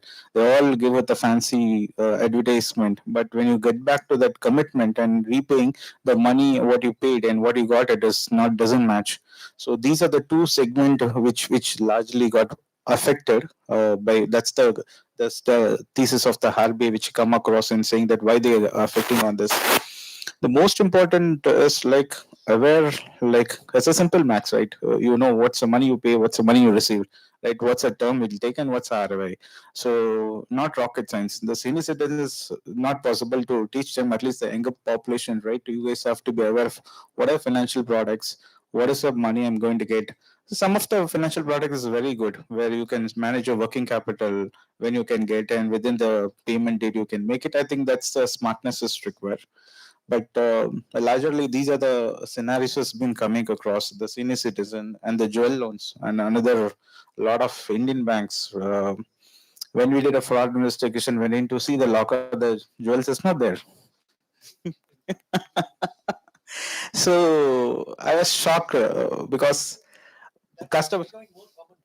That's become very common because India's the maximum gold we have, right? And that's the culture of the India, right? And specifically down south is the maximum gold we have. So customer thinking that golds are secured in the lockers, but if you go and see that the golds are not there, and specifically the senior citizens and lockers has been taken away, so they didn't never come. So they get the full data. I think that's a primary information of data is important. They know the customer age and what is the money they invested and whether that closer to a death. I think those are the death cases also is very worrying because they target those individuals where this organized crime group, and that's why they access the bank's information system.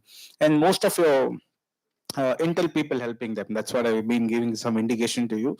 So you can't get those information by external. There's an agency who can help you to get that, but internally these people are there. How many of you are aware of this plastic card? I think you should speak about. If you can give your 5,000 rupees in Mumbai, you can get your credit card easily. Chennai can do, but the origin started the practice from Mumbai. So if you go to one area in Mumbai, if you want to get a duplicate credit card, easily you can get it. And that's now I think that's a lot of information technology has been arresting that. So I'll happy to share. See, the primary is a data theft, right? Who are you and how they can access your data. So imagine you have a Aadhaar card. You go and take a Xerox copy in a kind of a Xerox shop. How do you know that he is not taking one more copy of your Aadhaar card, which contains your name, date of birth, your address, and a photograph? That is enough for any hacker to look at how he can penetrate and start targeting you, right? And what you all should be aware of, I think he touched upon RBI and how digital India is growing, right? India is becoming more and more digital. And I echo what he said in terms of the digital penetration of India is much, much higher than the rest of the world. In the last 10 years, we have made a phenomenal steep in terms of digitalization all across, which is the risk that we are about to look at. And that is where all this technology is trying to help, right? So in India, we launched a law called DPDP. How many of you have heard of DPDP? So it is your data. Yeah, somebody. Data Can Privacy you? and Protection Act. Yes. So Data Privacy and Protection Act brings a secure ecosystem within India on the privacy of data. You can ideally go and say that, hey, somebody has stole my data. What is the legal rights for me to go and sue a person because I know that he has actually illegally transacted on my behalf, right? Which was not so prevalent 10 years back. And now with all the digital data coming in, DPD becomes a very important thing. And now let's take Aadhaar. I was talking about Aadhaar. Just I want to give a kind of a resonance towards it. Digital Aadhaar 2.0 is getting launched, right? And you would all get information in terms of, hey, get your Aadhaar 2.0. The Aadhaar 2.0 will not contain any of your information printed on a card. It will be a QR code with your photograph. And anybody who wants to access your data would need a kind of a consent before they can try accessing it, right? That is a level of protection that India is moving towards. And those kind of things will protect the organized crime from having easy access to your data. While I say easy access to your data, if they try hard and if they ideally call you, give a phishing link, you are giving access to your data, that is more a kind of a protection that you all need to be aware of, right? And in one of the topics that you touched upon in terms of somebody calling saying parcel missing, right? I got the call as well, right? And I was very interested to see how they are actually organizing the crime, because I'm in that field, I'm getting a call and I want to see how they are organizing. You imagine me getting a call and I said, okay, I'm very scared, can you ideally help me out? He gave a kind of a Skype email ID and said, hey, join the Skype meeting. So I joined the Skype meeting, and you should know that because I know what is happening, I was able to decipher what they are trying to do. The Skype meeting was a Gmail ID. It said mumbaipolice@gmail.com, right? And I know that, okay, this is a hack. So I joined. It had all logo of Mumbai Police. It makes it so legal that you won't even imagine if it's a non-digital user. What he said is very true. A lot of people are not aware of, when I'm going to join something, what are the things that I need to be aware of, right? All that becomes a kind of a point for people to start intruding into the data, how they can ideally commercialize and then start getting the money out of you. The entire thing is money. That's where the fin crime becomes more important, because it deals with money and you have to protect yourself and be watchful of all the aspects around it. So thank you, gentlemen. With this, I think we were bring the session to a sort of a closure. So the basic takeaways here is that is every one of you should be aware of one, cyber hygiene. Second, do not overexpose yourself to the digital world. The more you expose yourself, there is a possibility of somebody trying to impersonate you. There is a possibility of somebody taking control of your digital activities, which in turn impacts your personal, financial, and mental health. I thank the panelists for their awesome and wonderful insights in terms of the financial inclusions, the kind of challenges that as an individual each and every one of us are facing, and the kind of technology solutions that are coming up, the kind of resilience that banks are building, the kind of investigators like Vetrivelan who are facilitating the various agencies to uphold and prevent the cyber crimes and financial crimes in this segment. Thank you one and all for your time.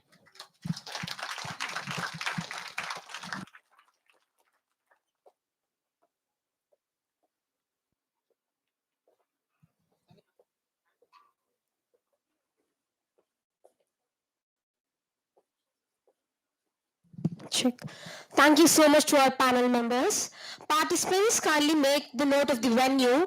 Team 1 to Team 8 will stay in the auditorium. Team 9 to Team 17 will move on to the BCA first floor lab, which is in the first floor. Then Team 18 to Team 26 will move on to the BSc Computer Science lab, which is also there next to the BCA lab, first floor. We will go on to a short break now. All the registered participants from the other colleges, please collect your refreshments from G17, which is next to the right side of the auditorium, ground floor.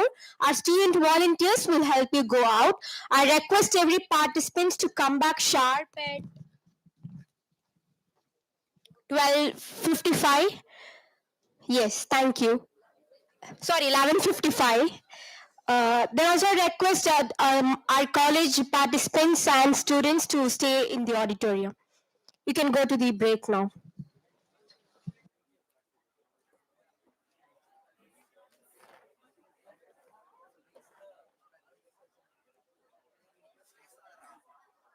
I request our Avuchi College students and participants to stay back in the auditorium. Others can go for the refreshments.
நான் சொல்றேன்.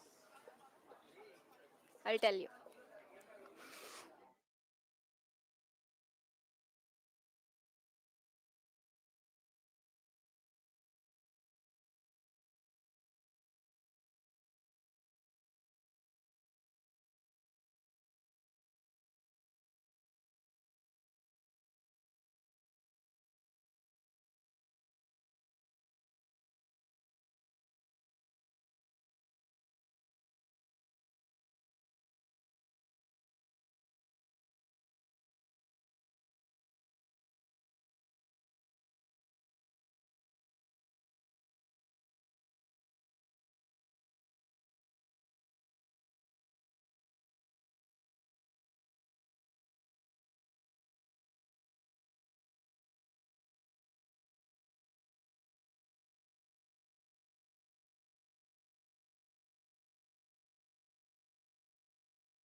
Back, everyone. Once again, we welcome our judges. Let's move forward with team number 1. Before that, you have got 5 minutes totally. 3 minutes for the presentation you will present. The next 2 minutes will be the Q&A session will be going on with the judges. I will for each team I'll give you this pointer. This is the forward and the backward pointing either. Okay, everyone is clear? Yeah. Let's move forward with team number 1. Let's welcome them.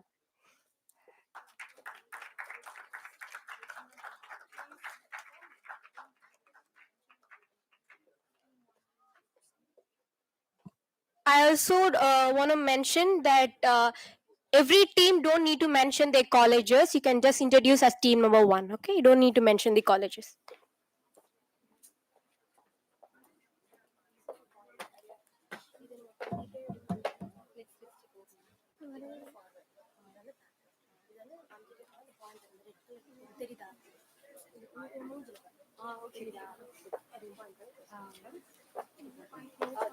இது வந்து friend போறது நீ வந்து என் அனுப்பினாலும் இந்த red colour point தெரியும் Check. சரி நீ இது போல So, time. Ready? 3, 2, 1, start. Good morning, everyone. We are team number 1.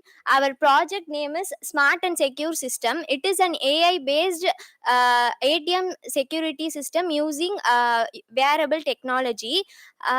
We add solution not using CCTV camera because robberies also know the same way. So we decided to. So we decided to.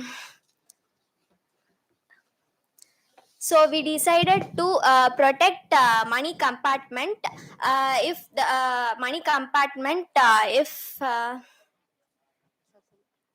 money compartment if forceful opening happens, the alert sent to police and authority, and the wearable technology is used for ATM staff for their safety. The heart pulse increase, the security the alert will send to the police and the authority.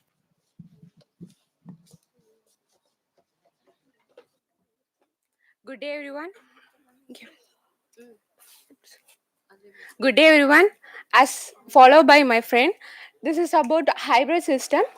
Our system is considered as three main parts. First one is about wearable monitor. It is used to monitor the ATM staff heart rate, and it includes secret button. It avoids false alert when it is authorized operation. Next one is ATM sensor detect forces access such as forceful opening the money compartment, and uh, uh, the next one is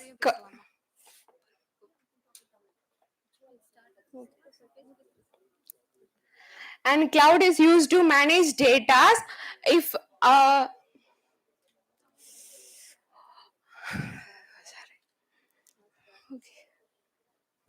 if anything abnormal is detected by AI, it automatically detect and send alert to authorities and police. And it is diagram for a device system. For ATM, we have multiple sensors on that. If forceful opening, if it will detect and automatically send alert to an authorization. And for wearable, it has this is having by ATM staff. They have a wearables device. If the heart rate is increased and then it observed by AI, it will send alert. And we have a major 5 components. 7, First one is 6, ATM 5, and 4, limits which is used to do 3, for 2, 1. Time over.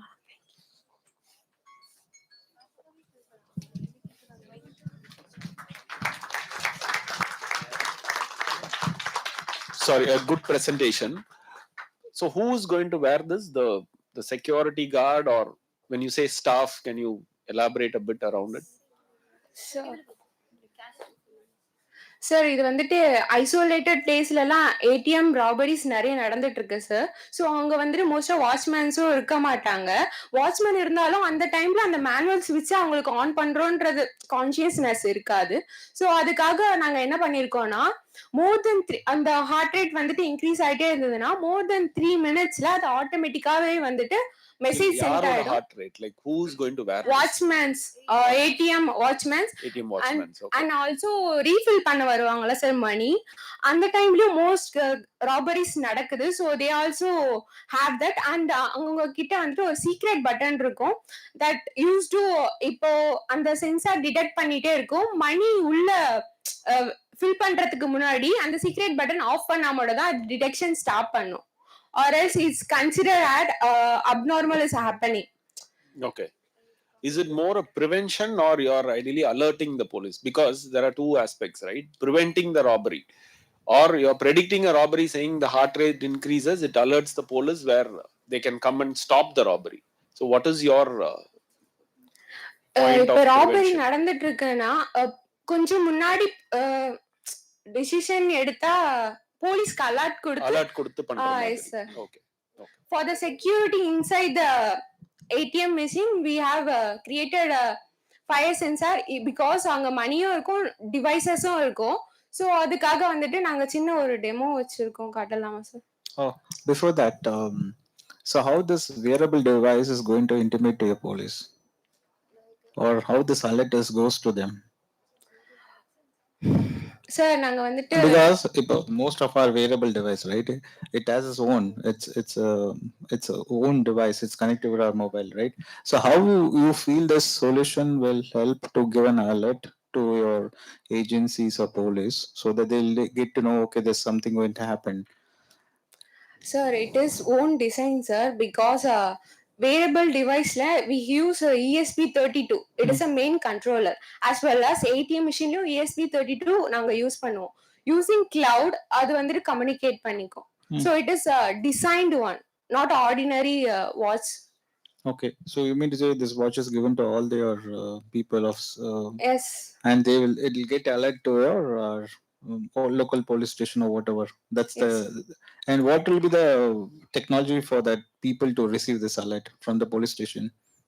It will be with location ஓட robbery நடக்குதுன்னு சொல்லிட்டு send ஆகும் sir போலீஸ்க்கு.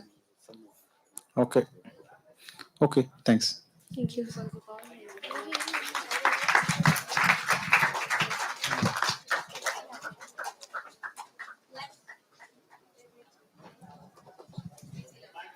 I have a question.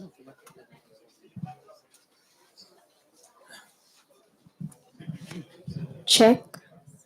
Let's welcome team number 2.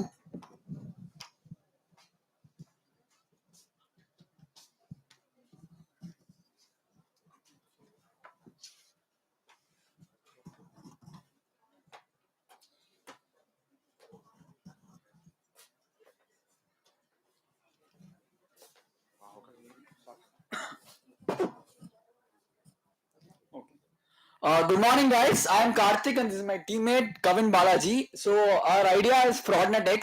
We have chosen the topic AI and ML in fraud detection. So, in this rapidly growing digital world, we're using UPI. Thanks to Google Pay and Amazon Pay, a large number of digital transactions are taking place through that. From local grocery shops to big jewelry shops, large amounts of payments are being done through these apps.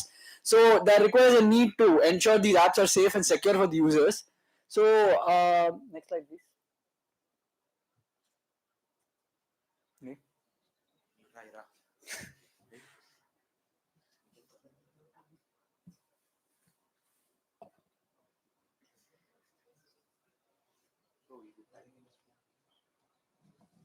Yeah. So the evolving threat, why current systems fall short. Currently, we have rule-based systems.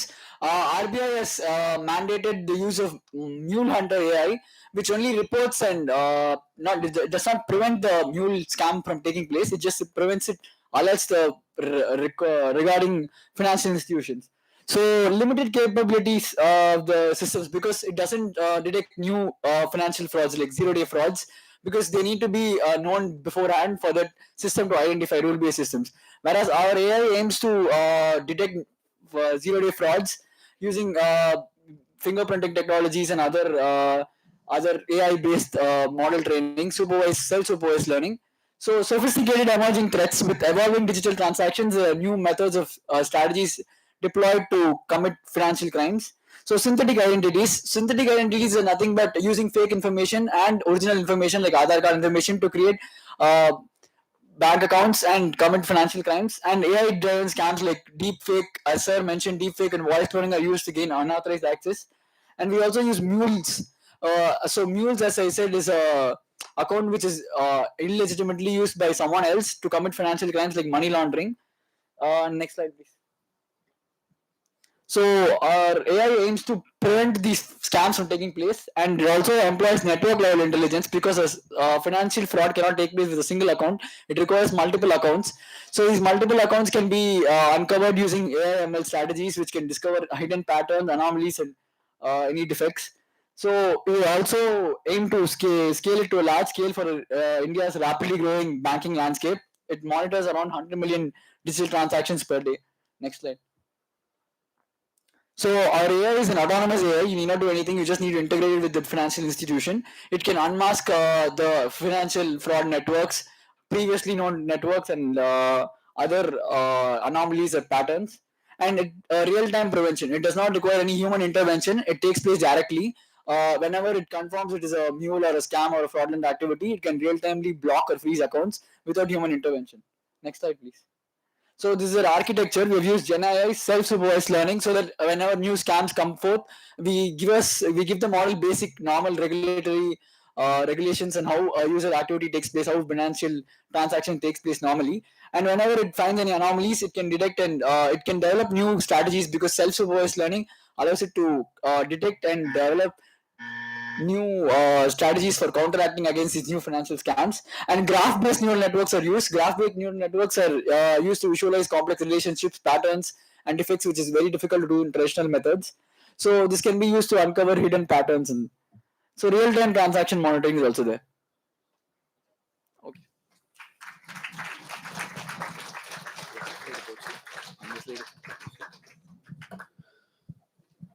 So you're talking about mule accounts, Yes, which is sir. initiated by the RBI. RBI is using Mule Hunter AI that is used to just report and it doesn't prevent anything. It just reports and identifies there's a mule account, so that financial institutions can take required actions. Okay, how effectively can your AI prevent false positives?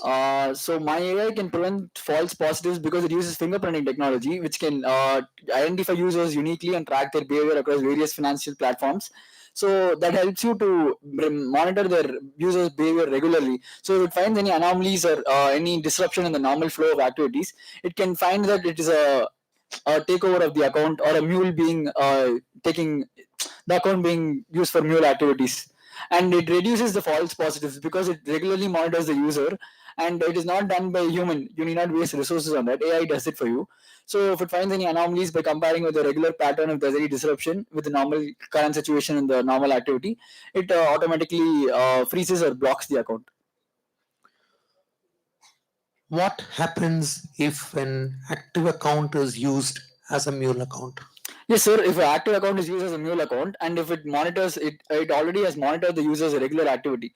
And if a large amount of money, like more than the capability of the user or his income, comes into the account, and from foreign nationals, it automatically tracks the foreign national accounts because it uses graph neural networks. It can identify complex patterns, and if required, it can if it is a very big transaction or a very important person's account, it can require human intervention, or it can automatically freeze or block the accounts. It can prevent the transaction from taking place, so there is no loss of funds. Does it straight away block the accounts, No, or it just does it? freezes your account or blocks the account, and required action it takes based on previously available data. Like previously, there were many scams being taken place.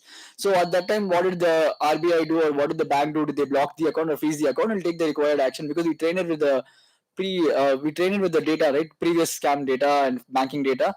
So it takes the required action. Do you have the model built or? No, sir, we don't have the model built. It's just an idea. Idea of how. Yeah, because we researched about RBI's Mule Hunter AI. Mule Hunter AI is just prevent. It does not prevent it, so it just detects if a mule activity is taking place, and it is also effective in detecting various uncovering hidden patterns, anomalies, and stuff. But it is not very suited to prevent it in real time because these scams take place very fastly. As you said, digital arrest, and they threaten the users. So the users usually, due to mental fear and abuse, they take illegitimate actions. So if you use this AI, the AI will do it for you. It will prevent the digital arrest or the call from being taken place. It will prevent any transaction. It will just block the account. You can't do anything until any government authorities are involved further.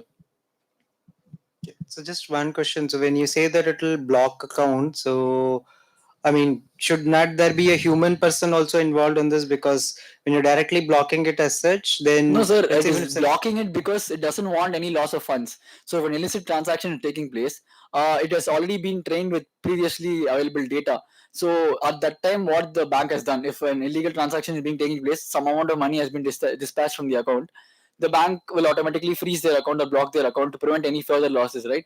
So it has the previously available data. And if it is a very important person, let's say it's like Ambani or Adani, and a huge amount of fund is being transferred, and it detects an anomaly or an fraudulent activity being taking place, it can require the human intervention of the government authority or the respective person, the owner of the account, whether you can block it or freeze it, or are they doing it on their own, or okay, conceptually okay, yeah. yeah, practically there are many difficulties. It is just an idea.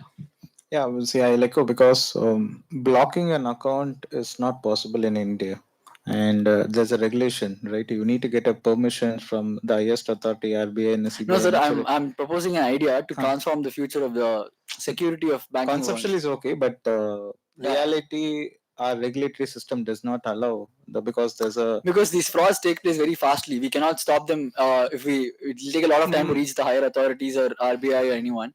So these fraud takes place in a jiffy of a second.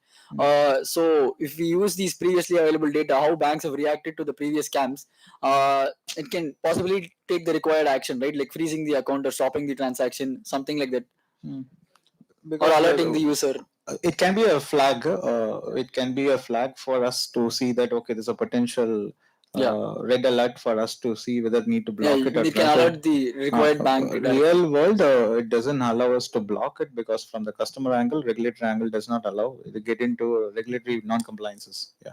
Yes, sir.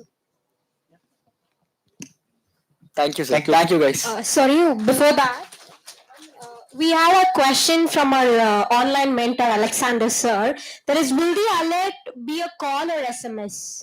Will the alert be a call or SMS? The alert will be a call because you have to respond very immediately, right? Because these transactions are done to prevent the loss of funds. If it is an SMS, if it is a call, then the call can be acknowledged and the alert, you can alert the user that his money or his assets are being lost. Okay, so the next question is the feed for AI coming only from RBI or India? No international input? No, I've just considered India's angle. I've not considered the international angle on this. No, okay. One minute. Okay, your next question is, how will you address the cases of legitimate accounts being blocked? I have previously said we have already faced many financial scams. So the AI is being trained on those data. It will check whether how the account is blocked or freeze. The sir said you cannot block the account. So it will check how the bank has acted or how any government agencies like RBI have come into it and acted on that case. So if it is being freezed, the transaction can be freezed. You can freeze the transaction. You can freeze your account, right, to prevent transfer of funds to illegal accounts and money laundering activities. So the AI uses the previously trained data to prevent the scam from success. So it will stop the money flow if it is an illegal transaction. If it confirms if it is an illegal or a money laundering kind of transaction, mule transaction, it will automatically cancel or freeze the transaction. Okay, thank you. Thank you, guys. Thank you, judges. Let's welcome team number 3.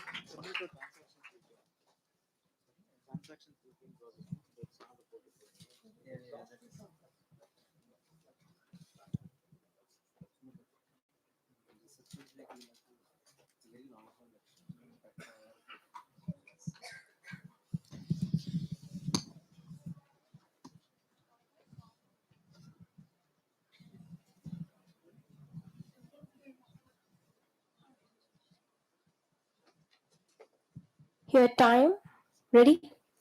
Your time starts now. Good afternoon to one and all present here. We are team number 3, and today we are here to present about our topic, blockchain for financial transparency and anti-money laundering. Next slide. We know that blockchain is a measure that is shared and immutable digital ledger. So as we have a physical ledger for accountancy, similarly we have a digital ledger where transactions are recorded. So these transactions can be recorded in various computers at a particular same time. So the transactions in one computer which is stored, it can be changed by anyone at a particular time. So the change is evident only in that computer and it will not be visible in other computers. So with this methodology, it is easier to find the fraudulent activities and any suspicious activities that is going on. And it also enhances, it reduces the process of money laundering. So money laundering is a process of disguising illegal assets into legalized ones. So the next point is that it also helps people to build trust over the digital financial system because we have faced several financial crises. One of the crises was COVID time where people lost their livelihood, as a result of which several banks went closed. And yeah, this is one of the method where we can implement this. So we also refer to these authors organizations for writing our PPT. Next slide.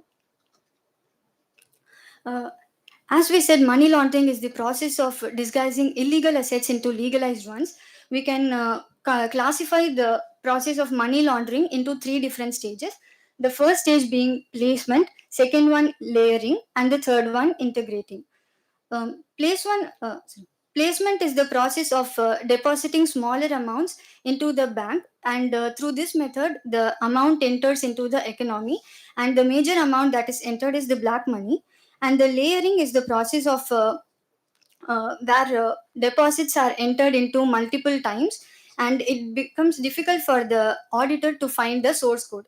And then the integration, where the process of the money laundering ends, where the money is converted into white money. Next slide. This is the flow chart where the user or customer does the transaction using financial technical apps, and the data is stored in a ledger which is not changeable and it cannot be deleted.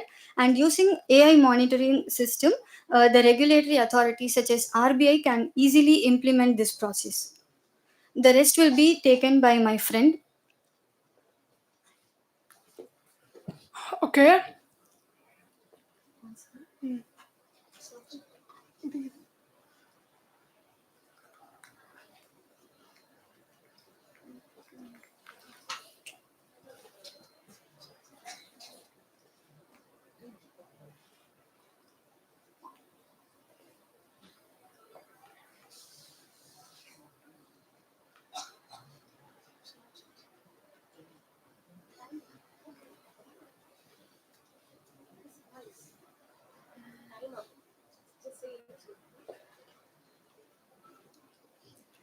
Okay, time over.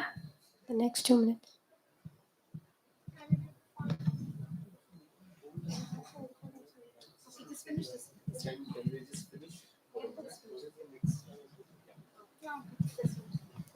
Okay, next is technologies are used here. First, the blockchain. It is data is immutable, and it stores the transaction in a block and ensure the financial transparency. Next is artificial intelligence. It detect, it analyze a transaction in a pattern. It improves the AML accuracy. And next, smart contract, and it is a self-estimating program. Next, permission block. It can be accessed only by authorized person.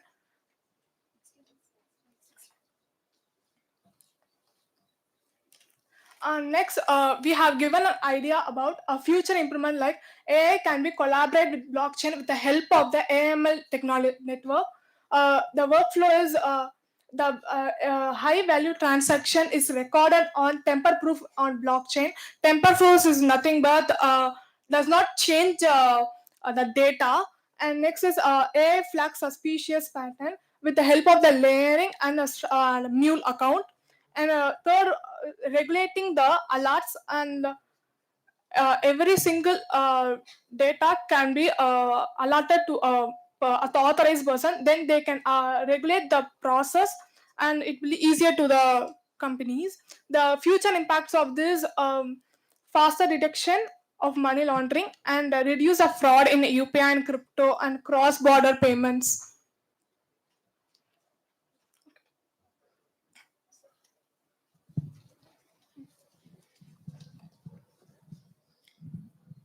Now, what is your idea? Are you coming with some product, software, solution? Yes, sir, These are all concepts. We have actually tried for coding about this technology using AI. We have to actually implement it. So this is an idea which we have right now. Actually, we find that blockchain is already used, but there are certain limitations to this. So this is an idea that can be implemented a lot, using which the fraud can be easily detected in a faster manner. With the help of the KIC, AML, in AML we can help of the KIC, with the help of the AI, in blockchain we can use it in a clear manner to increase the sorry, to reduce the fraud and human errors. So why did you choose blockchain? while I understand that you want to ideally bring a kind of AML model in place, what is blockchain doing any different? For example, banks are already in a kind of a database system, right? And a lot of these processes are happening. Why do you think blockchain will be a game changer here? So ஆக்சுவலாக block chain அப்படின்றது டேட்டாவை பிளாக்ஸாக store பண்ணும். So இப்போ ஒரு example land யாராச்சும் வாங்குறாங்க அப்படின்னா அந்த லேண்டை வந்து யார் வாங்குறாங்க எப்படி வாங்குறாங்கன்றது ஒரு ஃபிசிக்கல் காப்பி நம்மள்ட்ட இல்லை அப்படின்ற பேசிஸில் இந்த பிளாக் செயின் வந்து யூஸ்ஃபுல்லாக இருக்கும். எப்படின்னா suppose You're talking about tokenization. I understand that. How do you see that here? I'm just trying to understand your concept on how you have thought of implementing it. Transactions வந்து எல்லா கண்ட்ரிலையும் நடக்கிற ஒரு விஷயம். So it is continuously happening. So ஒரு so we do not have there are several transactions happening. So அதுக்கு வந்து source வந்து ஃபைண்ட் பண்ண ட்ரை பண்ணோம் அப்படின்னா it is very difficult because multiple transactions are happening every day. So அதனால இப்போ ஒரு பிளாக் செயினை வச்சு நம்ம யூஸ் பண்ணுறோம் அப்படின்னா ஒரு டிரான்சாக்ஷன் வந்து அந்த ஒரு பிளாக்ல பர்டிகுலர் ஸ்டோர் பண்ணுறது இது வந்து it is immutable and it is undeletable. So and it's a transparency, financial transparency also. Okay. Just to add to it, on blockchain, your peer-to-peer transaction makes a lot of difference, right? So when you are transacting between a person A to person B, that transaction becomes a flow ledger within the blockchain in terms of where the money flows. As he said, I think you understand the concept well. There is little more in terms of ironing out this thing, which will be an interesting one for you to present to certain organization to start adopting. There are two challenges here on this which you need to ideally brainstorm. One, in terms of how easy this product can tie into the banks which are already in a kind of a process system, right? And second, how easy will this process for you to ideally develop and deploy? Two things that I leave as a question for you both to think through, because the concept as such is good, but there are a lot of other things that you need to look at in terms of making this a product and taking it to the market. we'll surely explore about this, sir. Thank you for giving Just this have opportunity. one thing to add. I think in the overall, I think you have covered all the the various phases of that. But like you were saying, see, most of the banks we already have, let's say, transactions are logged into blockchain, so those are there. I think the layering is a good area to cover if you want to kind of integrate that with how blockchain and AI will integrate to find that layering across multiple accounts and the timestamp based, and there are various techniques that you can look up. And if you can just fine tune that and put that will be more specific, because currently that flow is there, concepts are there, but what is actually currently missing and what you are going to put that value at, that thing maybe if you can add, I think it will become a good thing to cover. Thank you, sir. Thank you, Just sir. to add to Chandra, see, your concept requires a little bit more refinement, as he mentioned. Identify one smaller component within your broad level ideas and try to develop that, because what you have today spoken is a very large segment, and building a single AI module for entire structure is very difficult. Rather, you should identify, just like what Chandra said, identify layering or identify how it is being reintroduced into the system. So take a smaller component, build on that component, and that should come out as a good product. Thank you, sir. Thank you, sir.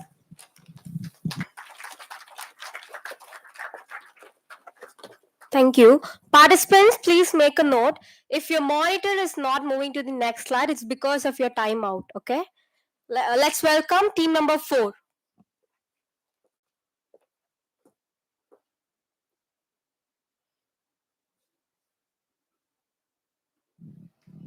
Team number 4.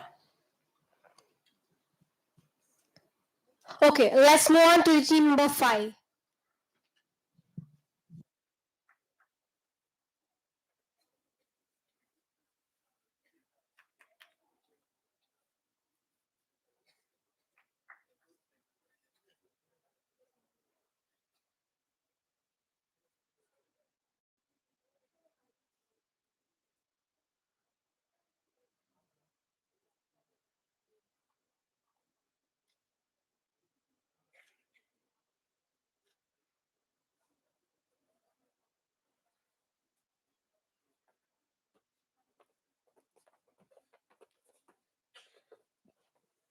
So good afternoon, one and all. So deepfakes are hyper-realistic fake videos, images, and audios created using artificial intelligence. They use GANs to mimic a real person's voice or face in a very convincing way. Voice scam.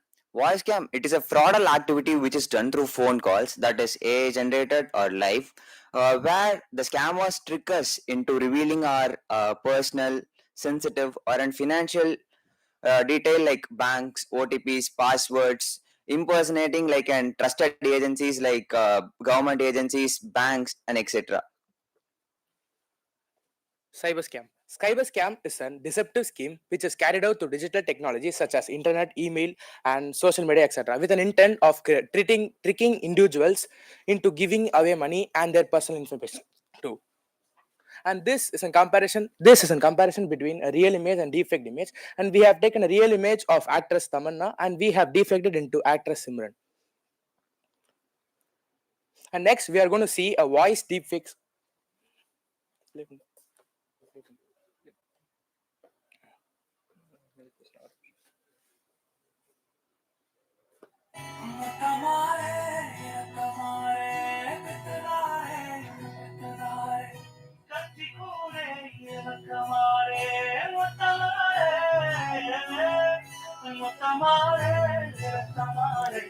So the first voice you listen to is the actual singer, and the second voice is SPB. So this is how deep fake are made for voice, and not how realistic it is.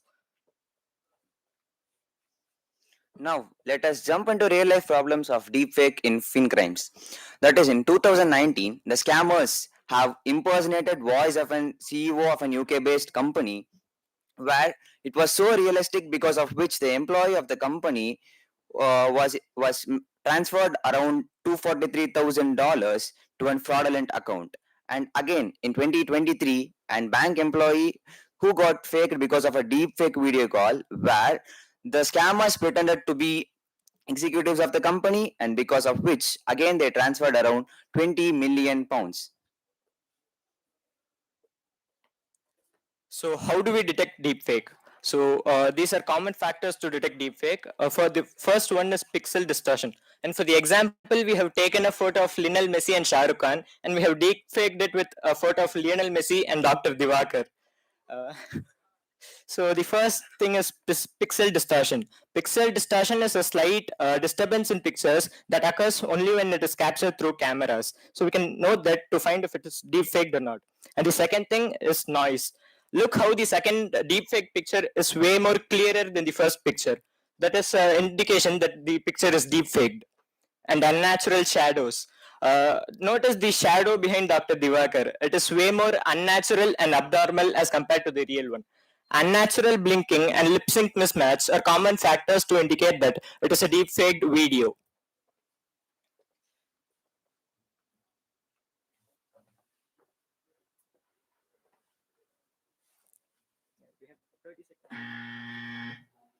We have 30 seconds for our website. Can we show that?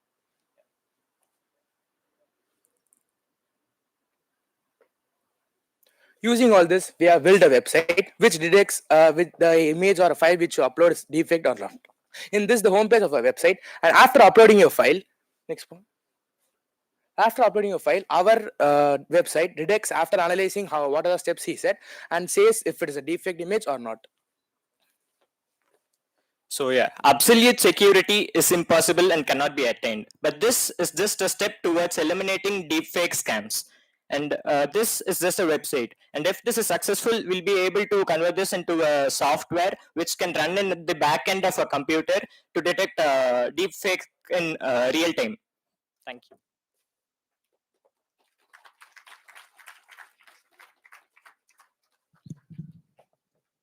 At the outset, good thought, that which is absolutely essential today, considering the fact that deepfakes are becoming a real challenge. One of the things which I would specifically address is that is we already have thousands of websites which talk about addressing deepfakes, images, and validations. So why one more website? Sir, this isn't just a website. This is just a model, but a software that can run in the back end of a computer doesn't exist now. So what we are proposing is, just as we talk in a meeting, we can, we have you. I don't know if we have all heard about the fake Supreme Court meeting and the scam and all. So if we have this software running in the back end, we'll be able to find if the actual meeting is deepfaked or not. So at real time, we'll be able to check that. So this is way like preventive than reactive. Okay, your website is just the beginning, which is going to end up as a final product. Yeah, hopefully if we have enough resources and stuff. Okay, one more question. You played the combination of an audio fake. Can you replay that again? Sure.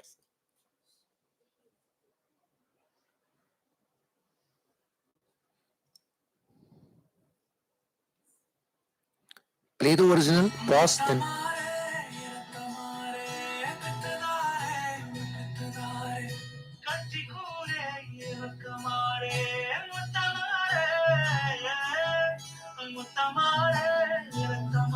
Cut. Now your second part is what is coming from SPB's voice.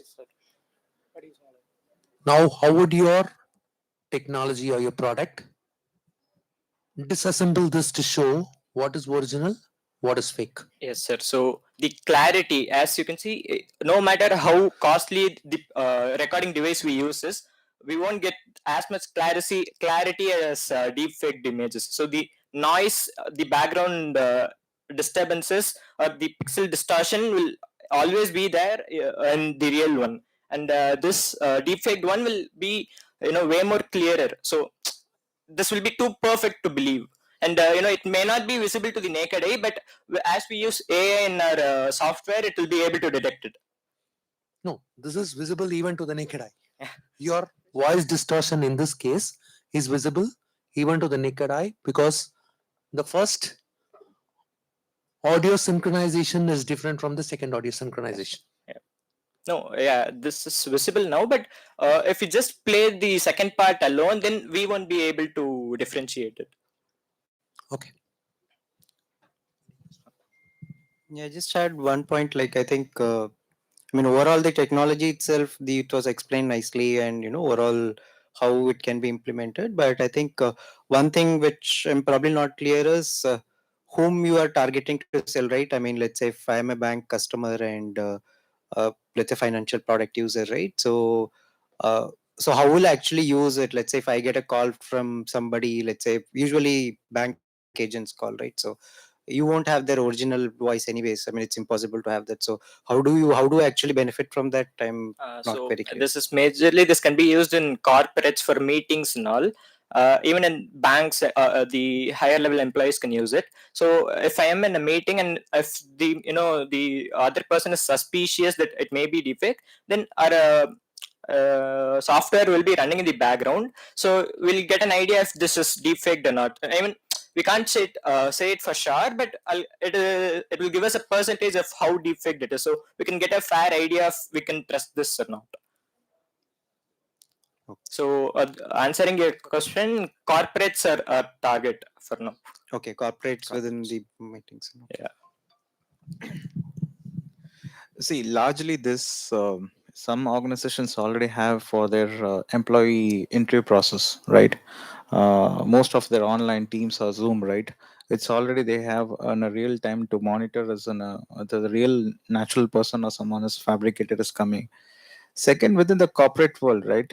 I don't know where this is going to land because most of their internal meetings, right? It's a live meeting, and where you want to showcase, unless there's a town hall for CEO to come, and is also virtual, right?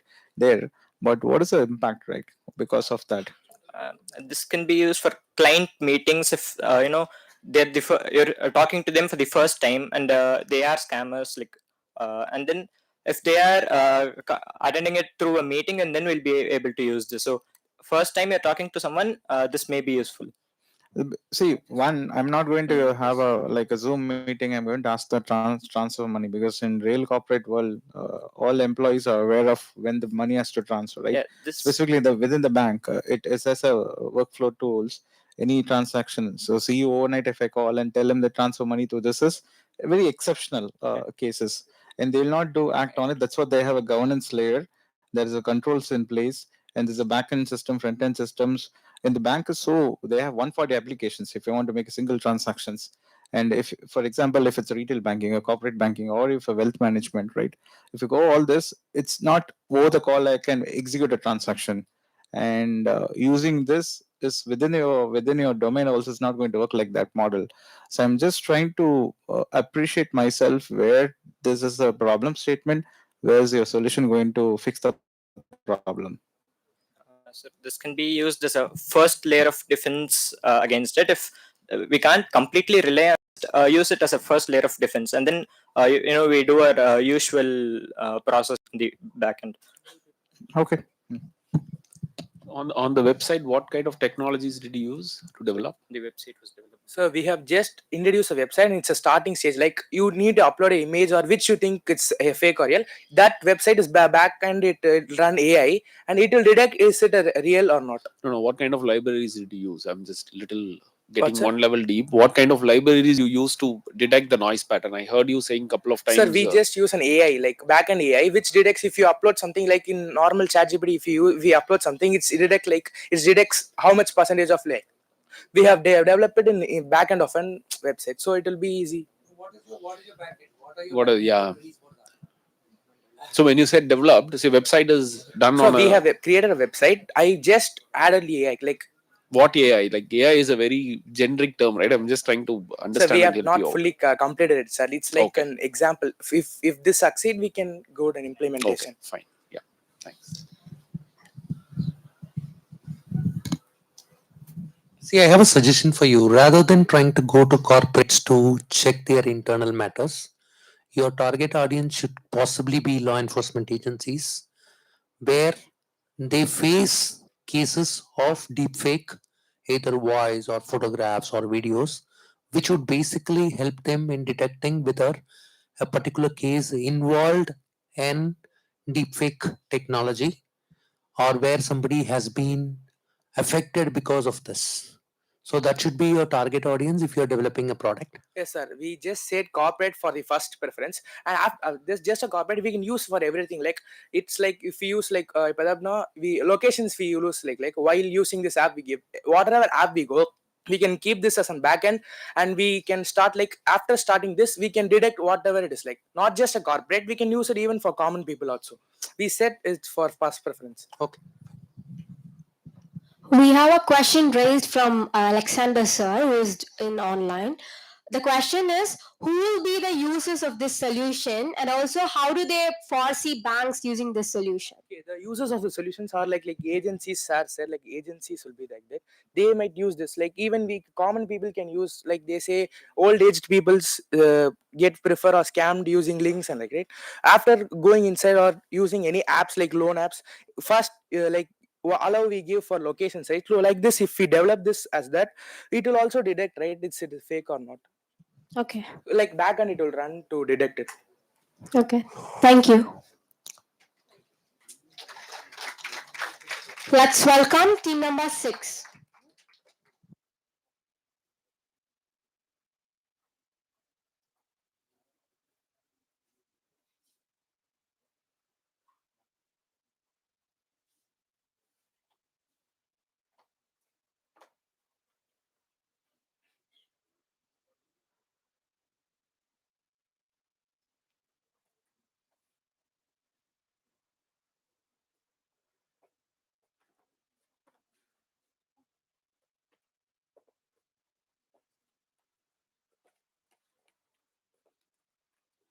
Ready?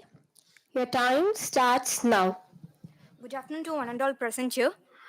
We are team 6. Our topic is real-time deepfake voice cam detection for fintech calls. So financial crime and vanditale, ransomware, identity theft, scam messages, phishing. Why not calls? Calls மூலியமா ஏன் அந்த crime நடக்க கூடாது? So இந்த PPT ல நம்ம அதை தான் பார்க்க போறோம்.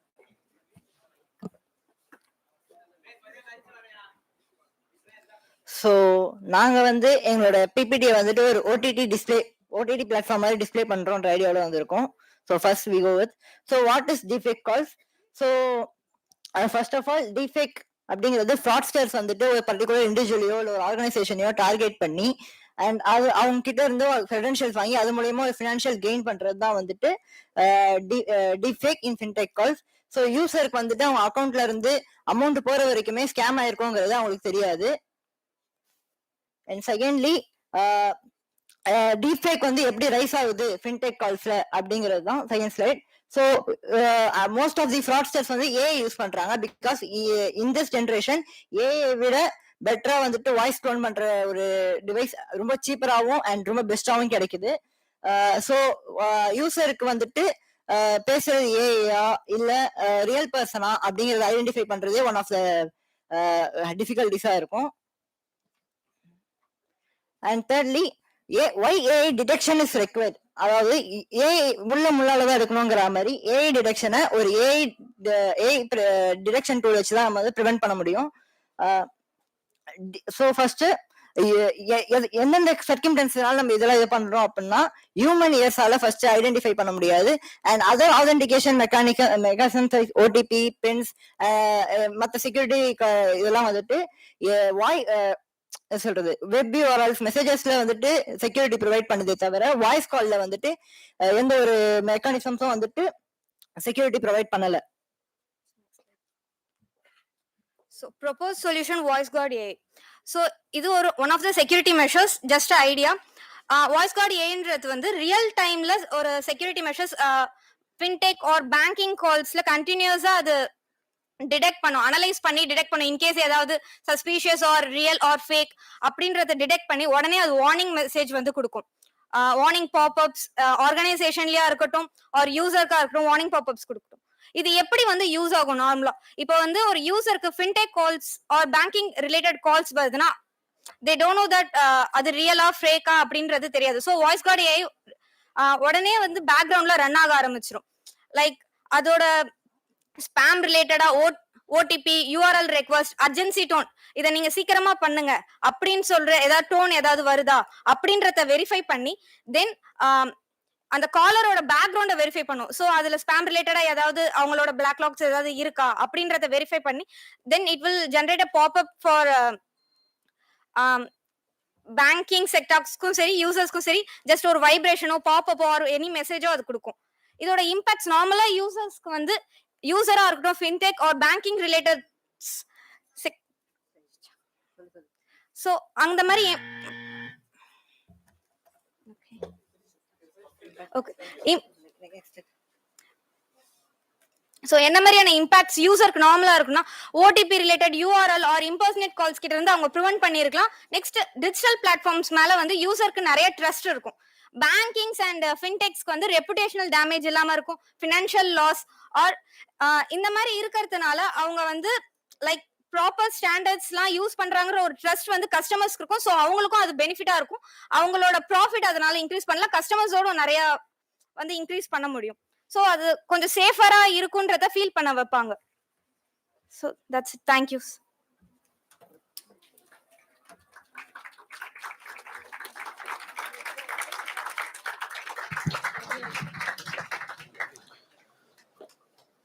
உங்க வாய்ஸ் கார்டோட புரோட்டோடைப் ஏதாவது பண்ணிருக்கீங்களா? நோ சார், ஜஸ்ட் ஒரு ஐடியா. ஏன்னா வந்து இது ஆல்ரெடி ஒரு டெப்ளாய் எல்லாம் பண்ணல, இது ஆல்ரெடி ஒரு ஐடியாவா தான் வச்சிட்டு இருக்காங்க. ஆனா இப்ப வரைக்கும் கால்ஸ்ல யாருமே அதை இம்ப்ளிமெண்ட் பண்ண மாதிரி அந்த ஃபினான்ஷியல் கிரைம்ஸ் மத்ததுக்கெல்லாம் ஒரு செக்யூரிட்டி என்கிரிப்ஷனா இருக்கட்டும் லைக் கிரிப்டோகிராபிக்ஸ் கண்டினியூஸ் மானிட்டரிங் இந்த மாதிரிலாம் இருக்குது, கால்ஸுக்கு யாருமே இப்ப பண்ணல. சோ இது ஒரு ஜஸ்ட் ஐடியா. இந்த மாதிரி வாய்ஸ் கார்டு ஏஐ மாதிரி ஒன்னு கொண்டு வரலாம், இது ஆல்ரெடி இருக்கு. ஆனா இது எல்லாமே ஃப்ரீ ஓப்பன் டூல்ஸ் வச்சுதான் பண்ணிருக்காங்க இந்த சாஃப்ட்வேர் டெவலப் பண்ணது. So secure tools paid tools வச்சு நம்ம பண்ணோம்னா பேங்கிங் செக்டார்லாம் இம்ப்ளிமெண்ட் பண்ணோம்னா அது கொஞ்சம் செக்யூரா இருக்கும். பேங்கிங்ஸ்ல ஃபினான்ஷியல் லாஸ் அந்த மாதிரிலாம் எதுவும் ஆகாம. Okay, any models how your algorithm is going to function? Sir recently 2024ல வந்துட்டு தைவான் டெக் ஸ்டூடெண்ட்ஸ் வந்துட்டு இதுக்கு ஒரு ப்ரோட்டோடைப் மாதிரி கிரியேட் பண்ணிருக்காங்க சார். ஸோ அதை எக்ஸாம்பிளா எடுத்து ஸோ சில ஃபியூச்சர்ஸ் அந்த இதெல்லாம் சார் கிரியேட் பண்ணுது. Okay, develop your model. Once you develop your model, you let us know. We will see something can be done with this, because this is something which is absolutely essential, especially with regard to fintech related calls. இப்போ already வந்து most of the fintech calls வந்து automated teller calls வருது, எல்லாருக்கும் தெரியும். But அது இல்லாம manual calls இல்லாம deep fake use பண்ணியோ இல்லைன்னா அதர் டெக்னாலஜி ஏஐ யூஸ் பண்ணி வர calls, if your tool can identify, then that is actually going to make some difference. Your concept is very good, but it requires a lot of development. All the best. Okay, sir. Thank you, sir. So actually, and can you go back to the previous slide? Last. Yeah. Actually, one before this was probably. Yeah, actually, so I think what I liked is that third point, right?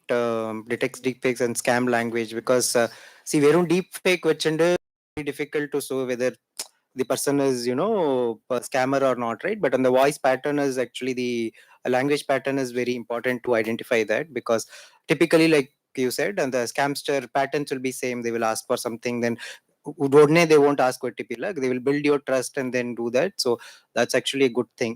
And I think the instant warning thing is also good. So I think overall the concept is good, but இன்னும் கொஞ்சம் refine பண்ணணும். For example, right now பாத்தீங்கன்னா like RBI rule pretty, we are not, I mean, you won't get any 409 calls from banking, any banking sector, right? It's all like mandated to go from 612. So அந்த மாதிரி I mean, there needs to be a little bit fine tuning, like what are the patterns that it's going to address, what are not going to be addressed also, right? Because eventually it's the user's responsibility to be aware, right? So if you just refine that to further use case, address I think it will become a good use case for the future, definitely. Okay, sir. Thank you.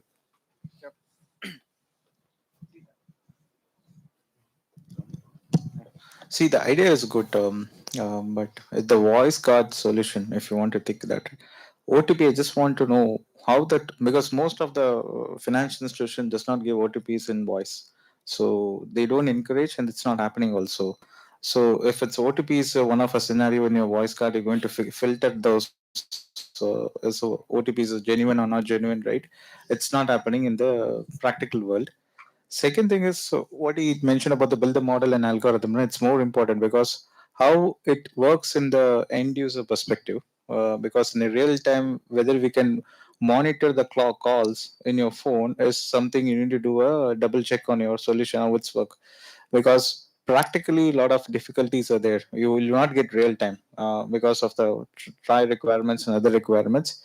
Second is the scenarios are more. Now what he's saying that within that none of your fintech, for example, customer recovery agents, most of our customer recovery agents, they have a trial requirement, they have a RB requirement, there's a SEBI requirement. They follow those principles. Now within that, how the solution works is also you have to do a due diligence on that. I think I echo all three panelists on this one. One is if you are developing an app which is running parallel within an ecosystem, which can still track the calls and then instantly produce, right? You have to prevent before that individual is being scammed. Yes. That is the USP that you need to bring in. How fast the system can react and alert the user, preventing the scam from happening. If your app is not helping the user at that instant and the entire scam is done and then you alert saying that you got a call, it doesn't serve the purpose, right? The problem you are solving is prevention. How could you ideally bring that as something that you can evolve this idea and then see how it can be done. Thank you. Thank you. Thank you.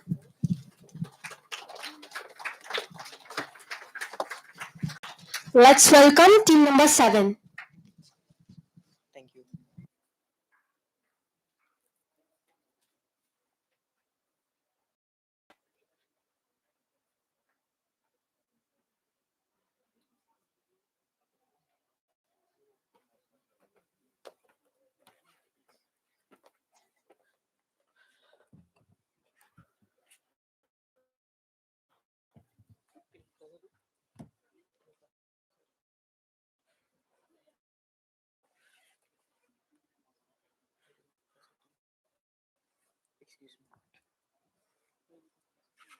Wait a minute. They are converting into PDF.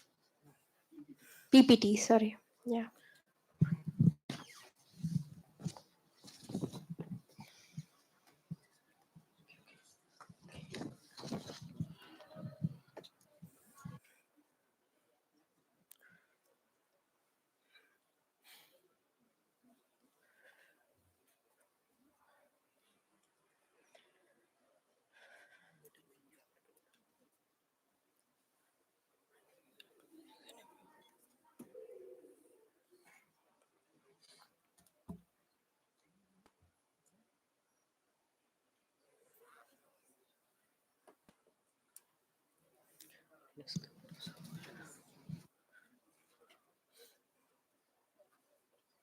Yeah.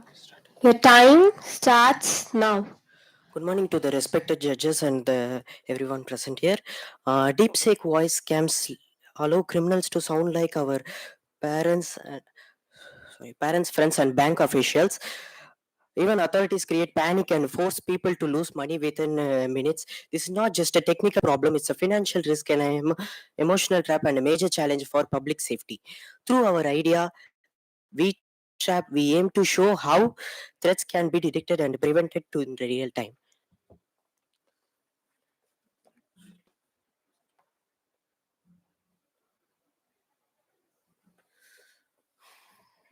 So as my team members spoke about this V-trap idea, what I really thought is just a minute.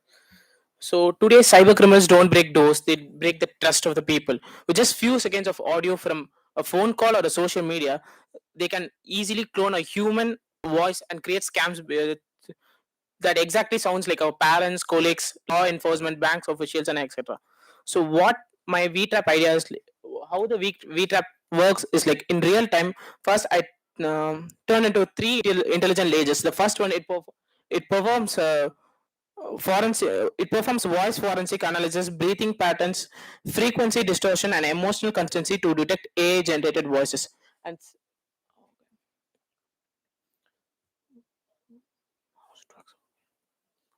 okay, the second, it behaves a language analysis to identify urgency, threats, and scam style pressure tactics. And third, it examines the routing, detecting VPN and illegal SIM box activity, even with the numbers are spoofed. So VTrap doesn't just react cybercrime; it stays one step ahead. So how the main our solution for this VTraps is, so the main impact because I've created this idea is like where in the Tamil Nadu government we have we have got the information like the Tamil Nadu police seized 24 illegal signal boxes using the routing scam for, and the financial impact. Talk inside your mic. If you turn that side and talk, it's not audible. Okay, so the main financial impact of this. Just hold on a second. The financial impact is doctor lost 2.9 crores in a digital arrest scam, and the police, we got the information where the police like the law enforcement reports that lack of advanced AI technology delays investigation and recovery. So what I have planned using this website is I'm going to create. I'm trying to in the process. I'm in the process of creating a app or a website which helps the bank employees, law enforcement, and normal common people who's working in a very busy schedule. What I've created is I'm going to create an app which helps them to detect voices, and it after they feel like it is a they're getting scammed or they are not sure about the call and they think it is like a threat, using the app which have they can what I've created, like the main impact of my project is like I'm going to create an app which helps to use a button like while speaking. If I'll be like, using the main app as a key when we'll be downloading in the phone, and if sends a threat, we'll be using the sound buttons. We will click of it, the app will start its process of just detecting the voice by using forensic voice analysis and everything. After that, it will if they have crossed the process of getting the direct money laundering and thing, it will inform the bank it will inform the bank text, and it stop the banking process entirely and makes the people is not scammed immediately, like, from the scam process. Thanks. Any doubts? That's all? Yes, sir. You have a very broad concept. Yes, sir. Now, my question to you is, Yes, how are you going to implement it?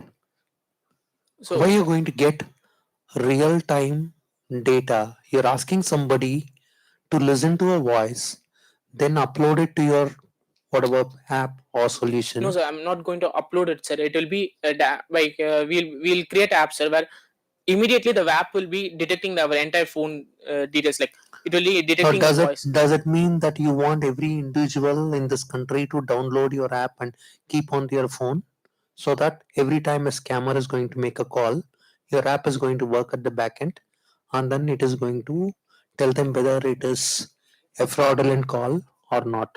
Yes, Is sir. that what your solution is? Yes, sir. Okay, why should I download your app? How do I know that you're not going to steal my data? So that's what, sir. Because what I'm going to do is I'm going to create this idea. I create this app with the permission and the confirmation with the related to banks as well as the law enforcement people with the cybercrime team. I'll be using this with their confirmation. We'll be using this app, sir. We'll be giving the entire control towards them. Cut, hold there. Yes. See, cybercrime police or the banks are not any authority to give me permission to download your app. It is I should take the decision whether I need your app or not. Conceptually, you have a good idea. No, sir. What I'm trying to say is starting to stop you, sir. The main thing is like I'm gonna make this app and gonna give the control towards the cyber team and the law enforcement people, sir. Because if a common person thinks I'm having an app which helps used, none of them will believe me because they think I'm the first threat to them. So if we directly initiate them to the government officials, they first thing they will have trust, sir. So that if anything happens, they know what whom they can contact easily, sir. That is even more dangerous. What you are handing over my phone calls, the people who are trying to contact me, to a police official or a banking official who has no business to know what I am dealing with. So until they have until the person who's having already, until they think the call is threat, they'll be informed. They'll inform the app. The app will directly contact to the law enforcement people, sir. Until then, the government or law enforcement does not have the direct link to the persons or the contacts they have, sir. The person who's using it, until the person who thinks What's your this name? thing. Pranav, sir.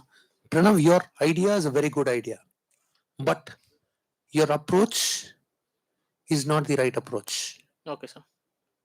See, your product is going to a common man who should know the benefit of this particular product. You're trying to prevent him from getting scammed, and in the process, you are straight away handing over the person's phone information. The minute I install your app, I'm giving certain permissions for somebody to know what is happening inside my device. Which, if you hand it over to a police or if you hand it over to a bank, what is the guarantee the person at the other end is not going to misuse? So, rework on your product. Your product is a B2C product. It has to be consumed just like your Gmail or your any other app that you're developing. But the person using the product should know when to use it and when to switch it off. And do not think of handing over anybody's phone data to any of the law enforcement or to banks because they don't have any rights over your personal information. Would you want your phone data to be accessed by a police person always? Not always, sir, but on the time of threat or where feel insecurity or something. See, please understand how cybercrime works. The person at the initial stages does not know that it is a scam. The person at the initial stages does not recognize a scammer from a regular or a real-time police officer in case of a scam or a banking official, whatever may be the situation. Until I realize that I'm being scammed, I'm not going to make a complaint about it. I'm not going to feel threatened about it. So initial conversations are the success of the scammer results in how effectively he convinces the other person and make him believe that it is genuine and it is not a scam. So your app success or failure happens only when the person starts getting threatened or say he realizes that it is a scam. But if your concept is to hand over my phone data to a law enforcement or to anybody third party whom you don't know what kind of benefits they get by having your data, then it becomes a challenge. So your concept is good, but your approach towards the development of product and your handing over or say utilization of the product by a common person has to change. Rework Okay, on sir. that, then your product can actually be converted into a real-time product. Okay, sir. Any other questions? So I just one thing. So I think, see, recently I mean, off late, especially in US and all, I know a couple of banks have moved into fully digital call centers. Yes, sir. Right. So there, basically, there'll be no human calling people. I mean, it's basically even if you if you call a banking help desk, there are actually 8 chatbots will only answer. But then technically there'll be no difference even if even if you run an algorithm, you'll Yes, not sir. be able to find out whether it's. I mean, that's a genuine this one that the bank has employed for more building trust and accountability in terms of overall productivity increase and all that, right? So how do you actually differentiate that with this? I mean, just by using a voice cloning, can you actually identify a real versus a scammer? I think there needs to be some enhancement in terms of the algorithm itself, which you will use to detect some So kind of pattern. I've created a this is the starting of the project, sir. If I get more resources at the same time, what I'm going to like what do you by getting the people's feedback about the scams and everything, we've been using some words, the what of the most how the most scammers use the how they use to contact the people, the normal people, uh, start the scamming process. So we know how they the way they communicate with the people, sir, because most of the scammers use the same content to speak about this topic, sir, until they get the persons they are going to speak their content, their point of view. They all have the similar same content of the way of scamming, sir. So I'm going to create a same website so that using the voice detection, the way of speaking and the tone and the same changes, sir, because relating to it I'm gonna take care of it. Okay, if you can refine some of that. See, it's all over the place. But whatever my co-panel is saying about it, right? Pick up the proper due diligence in terms of where you need to give a proper solution, because now 40,000 feet above, if I think about it, the world might be different. If I get into the practical world, because most of the banks are going into chatbot model, financial institutions, right? So if you're giving the agency giving access, none of our people given a authority to give a decision to someone agency app is going to run in my phone. I'm giving you this access because my privacy is getting to impacted. So if it's not a real time, if it's a real time, so put all your scenarios. What are you trying to achieve as a solution to this universe? Then think about it. Otherwise, looks like a 40,000 feet above. I'm not getting a clarity in terms of what we're trying to achieve, practically feasible, and it's in the real world is going to be accepted by the end users. I think that's most important. A common man has to accept this. Installing this application with the permission of government agency, no one is going to encourage that, because uh, that's not going to happen in the real world. So that's what, think about it and again, go back to your drawing board and see what is your thoughts and idea and what is the solution you want to go ahead. Then it'll be useful. Okay, sir, I'll change it. Thank you, sir. That's all. Thank you, sir. Thank you. Let's welcome team number 8.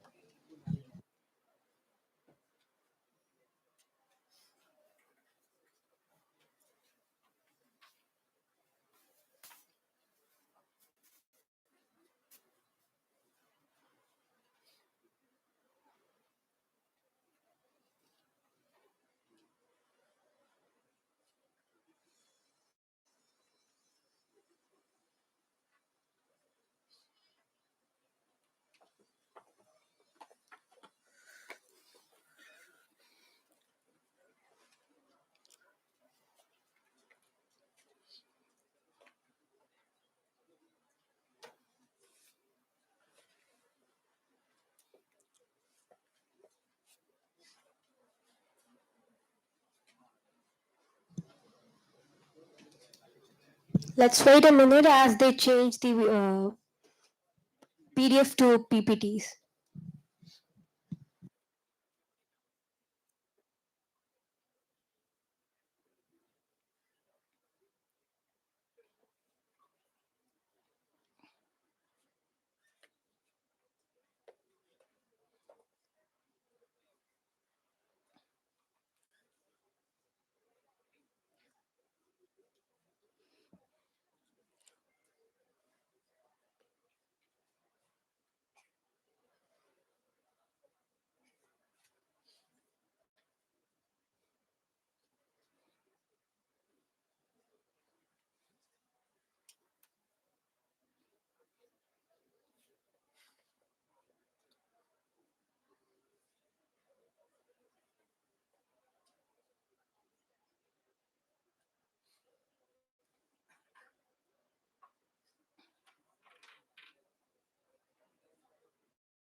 So, good afternoon, everyone. Our theme is fraud detection using AI and ML.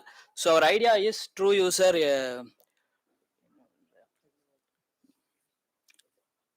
So, our idea is true user AI. Our title itself, it is whether it is a true user or not. The problem is that in today's world, they use fraud detection using the OTP, username, password, and username credentials. But there is no system that verifies whether the user is a real user or not. The modern fraudsters use the bots and all kind of things to steal the user details, but our system detects whether the user is real user or not based on the ML patterns. Like it will learns in the background the username typing speed, real user typing speed, and typing speed, and it will understand the real user. And if it identify the fake user, it alerts and it asks us to verify our fingerprint and the face recognition.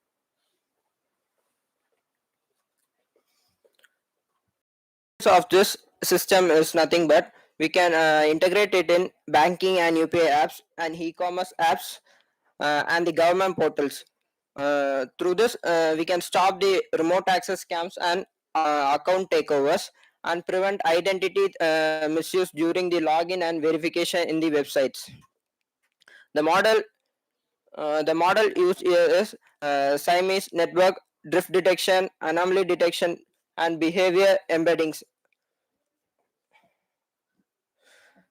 Through this, the benefits is to stop to stop the fraud whenever the passwords and OTPs and the face IDs are stolen. This can block the remote access scams and impossible for the scammers to mimic the behavior.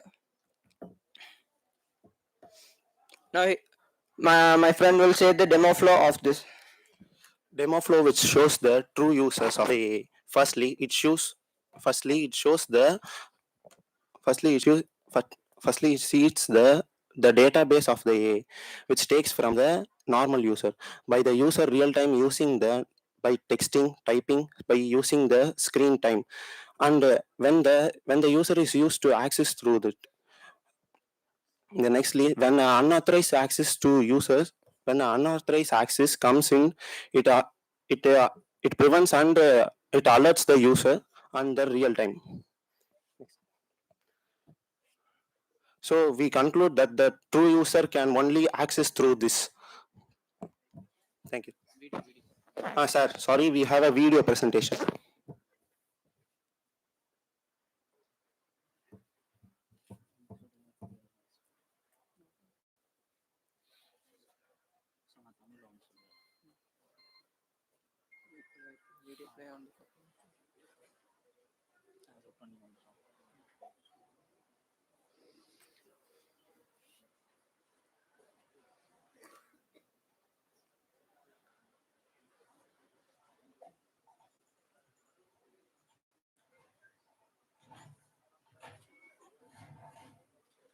So ஒவ்வொரு யூசருக்கு ஒவ்வொரு patterns இருக்கும். So வந்து அந்த patterns வந்து match ஆகலை அப்படின்னா இந்த model வந்து டிடெக்ட் பண்ணிட்டு வெரிஃபை பண்ண சொல்லும். Thank you.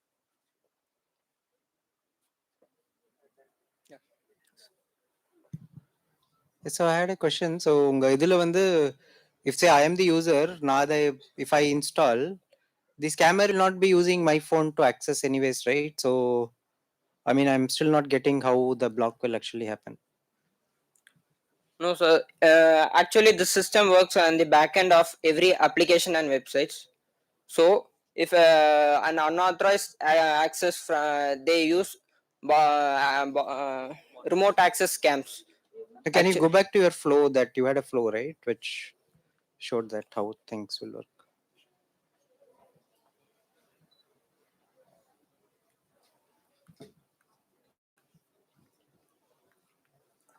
Yeah, here, either one. Okay, yeah. So here you are saying that genuine users will, install that app and then it will quietly. But on the third step is what I'm not getting, because scammer will not obviously be using the same device as the user, right? They will usually be many times they'll be working outside of India Yeah. itself, right? So how will this actually detect that? Because this app will not be on their Yeah, it device. is the system will detect according to the user's behavior, that is the characteristic of the user. If the real user uses the app, example for a banking app, if he is using, in the back end it will this system will be running, and the real users behaviors are just the real users behavior are just collected, and it is compared with the new login users. So then I think your customer base, my suggestion is your customer should be the banks, not the users.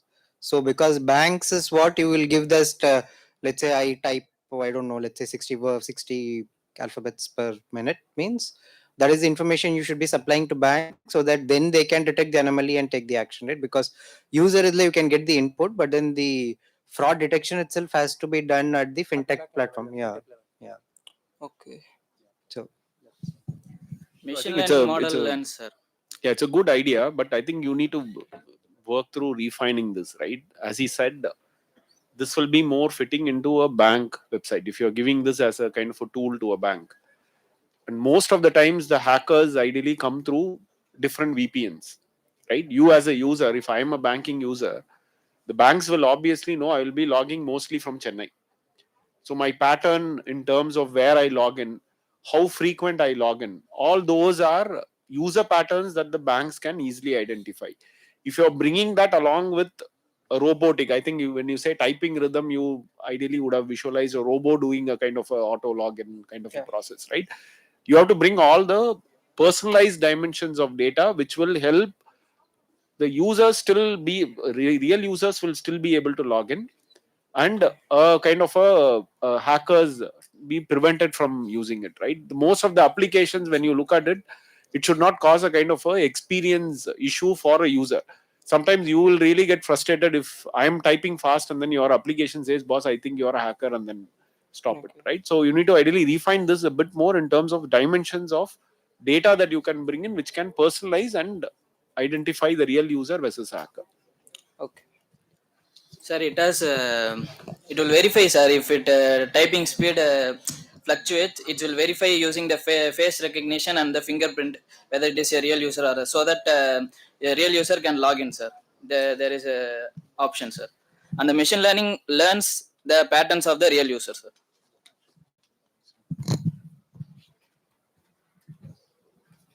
I have a question for you. See, are you, when you say that scammer tries accessing the user account, are you looking at option of a remote takeover by the scammer? Because as Mr. Chandra was mentioning, your device is yours. Yes. The scammer, unless you give him a remote access, he's not going to have access to your device. And you are possibly building an application either for your smartphone or for your tablet, because this is not something that you're showing to be used from a computer. So, under such circumstances, when the device is in my control, when I am using your app, and scammer does not know that I'm using your app, so how does he get access, or how do you differentiate between an AI or a robot using a typing mechanism as against the user doing it? So basically what you're talking about is you're looking at password stealing or credential keyboard styling. So if the device is with me and I have not given access to somebody else to do it, so then how does your application going to facilitate the end user? As both of them rightly mentioned, your target audience is possibly a banking organization which can integrate it with their backend solution, so that as the banking app is downloaded to the phone, this engine keeps working, so that if there is somebody else other than the regular user who's using it, then it identifies it. Otherwise, your application may be a good application, can serve its purpose only when somebody is having a remote access to your device. Okay. These are my inputs. If you have any building a prototype or any model on this, let us know. Thank you. Thank you.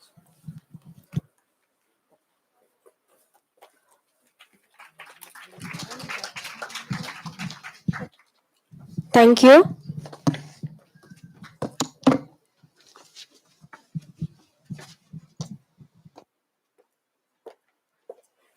Check, check. Thank you everyone for your active participation. Let's wait for a couple of minutes for the results.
Check.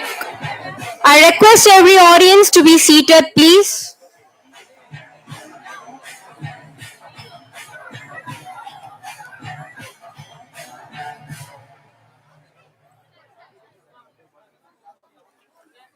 Please be seated. Settle down quickly.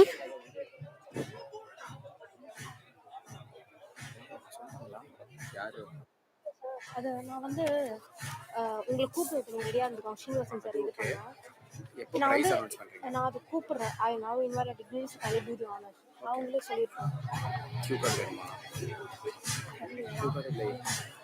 அவங்க கிட்ட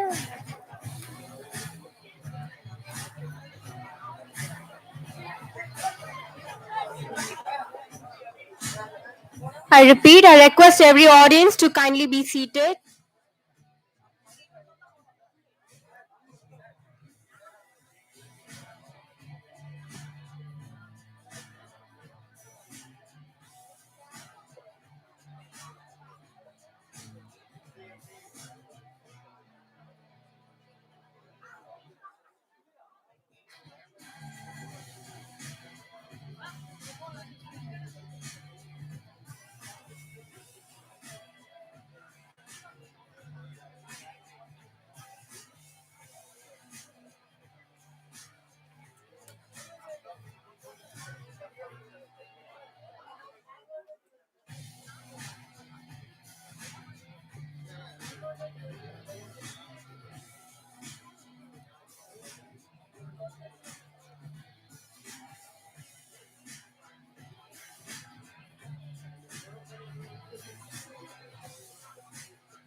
Check. As the curtains falls on this chapter of time, we carry memories bright and lessons sublime. An ending today, but a beginning that shines. As we reach the valedictory session, I now invite Mr. Surya Abhinash, Assistant Professor and Head of the Department of Criminology, to introduce our chief guest.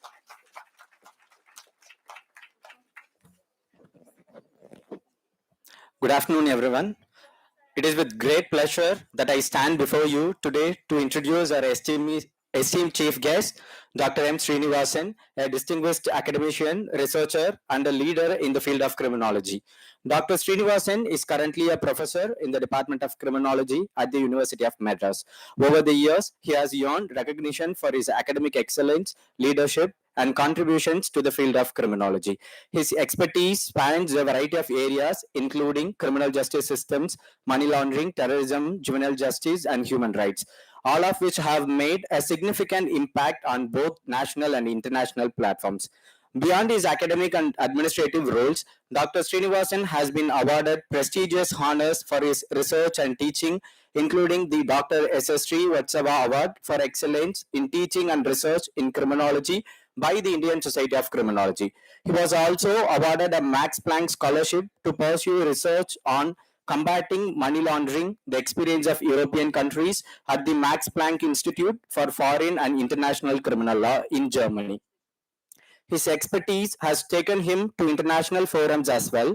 Dr. Srinivasan was invited as an expert to the United Nations Counter-Terrorism Center's expert group meetings in Bangkok and Singapore, where he shared his insights on the assistance and support for victims of terrorism and the role of civil society in collaboration with national authorities. Dr. Srinivasan's commitment to criminal justice reforms is also reflected in his roles as an expert member of the core advisory group on criminal justice reforms with the National Human Rights Commission, New Delhi, and as an invitee to the Honorable POCSO and Juvenile Justice Committees of the High Court of Madras. Additionally, he is a member of the Selection Committee for the Child Welfare Committee and Juvenile Justice Board appointed by the Government of Tamil Nadu. Today, we are fortunate to have Dr. Srinivasan with us. His vast experience, dedication to criminological research, and active participation in crucial policy discussions make him a true thought leader in the field. Please join me in extending a warm welcome to our chief guest, Dr. M. Srinivasan. Thank you.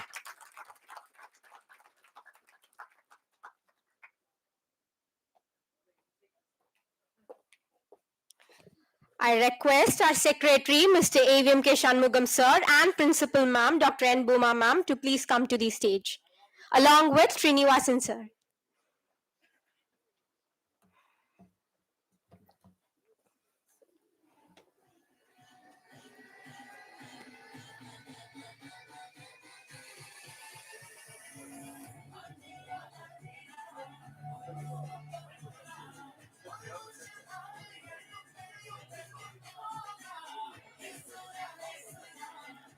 I now invite our Secretary, Mr. AVMK Shanmugam Sir, and Principal Ma'am, Dr. N. Boma, to felicitate our Srinivasan Sir, Professor and the Head of the Department of Criminology, University of Madras.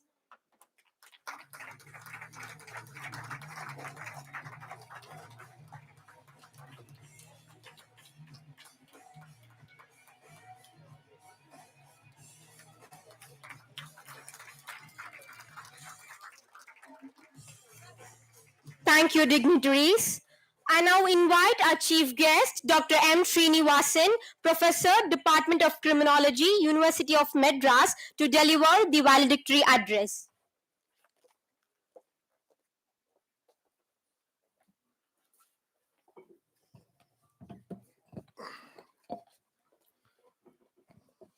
A very good afternoon. I'll be very short in my speech because now it is going to be just 2 o'clock, maximum 10 minutes, 10 to 12 minutes. And really, I feel great to share days with the respected the secretary of this college. And always he has been very kind to extend invitation to me. And I feel at home now. Thank you, sir, for being always kind. And again, respected madam, principal, again, she has been very kind to involve me in all the activities of this esteemed college. Thank you, madam. Thank you. And good lineup of experts and academicians who are there here. I mean, I'm extremely happy to be here. And just a few points before I deliver a kind of a valedictory address on this important theme. Normally, like event of this nature is required, and the regular classroom teaching alone is not enough to enhance your knowledge and fine tune your skills. Now you need to have skills that can be imparted, or you can get those skills only through the activities. In classroom, you cannot say, no, these are the skills you should possess, and that will not happen. I really appreciate the department, various departments involved, and particularly my own students are here. Raghavi, Surya, Gayatri, Prakash, and I thank madam for giving the wonderful leadership to conduct such programs. So we need to have such events in the future too. And again, another important thing is like you are involving other students also, college students from other colleges, and they should know about this esteemed college, and they're doing wonderful work. Not only events of this nature, like these are emerging issues when you talk about financial crime, and these are the emerging issues. Not only students of criminology or computer science should know, like other disciplines, they should also be informed and they should learn the current situation. So thanks again, once again, ma'am. It's a good event. And when just few points, because I've come here to deliver valedictory address, at least I should speak for 5 to 7 minutes on the topic. The event is called Ideathon, but financial crime. I was told Fincrime detection is a financial crime detection, and when you look at the term or the phrase financial crime, normally in the Indian context we use the term economic crime. Economic crime. That's why Government of India also uses that economic crime, and in some documents it is also called as economic offences. But we in the field of criminology, we should call that as economic crime. We cannot interchangeably use. Financial crime is a little bit narrowed, and economic crime is generic, which includes more than many financial crime, I would say. And all these emerging forms of economic crime started much, actually, the expansion 1990s. Before that also, we had some provisions in the Indian Penal Code when it was enacted in 1860. So that shows that even that certain forms of crimes have been there for decades, even it was there in the previous century. But only after 1990s, when India has witnessed a spate of major economic scams in different sectors of the economy, that includes various institutions like banks, public sector undertakings, telecom department, insurance companies. And previously we were talking in terms of 100 crores, 50 crores.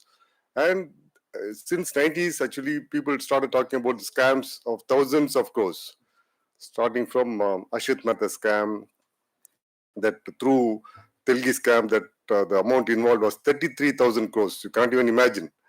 So thousands of crores. Now, just a couple of years, Punjab National Bank fraud, 11,000 crores. And that's what I also teach in my class, that we are satisfied with dealing with petty offenders or people who are involved in robbery or theft, actually. And this is actually where the entire economy is affected. When you look at the quantum of money involved in such crimes, the entire economy is affected, and we are also indirectly affected because of the macroeconomy's issues. As I told you, like when we had The Indian Penal Code was enacted 1860. Punishment was provided for certain forms of behavior, like at that time we had almost 8 or 9 forms of crimes which could be called as economic crime, like criminal breach of trust, cheating, counterfeiting of coins, making and selling of adulterated drugs, fraudulent use of weights and measures, counterfeiting of the currency, all these forms, because there were some provisions in IPC. So, but now when we talk about dealing with crime, general under perception or understanding is that we see only the police, local police. The host of law enforcement agencies and several laws, special laws to deal with, I would say, like umbrella economic crime.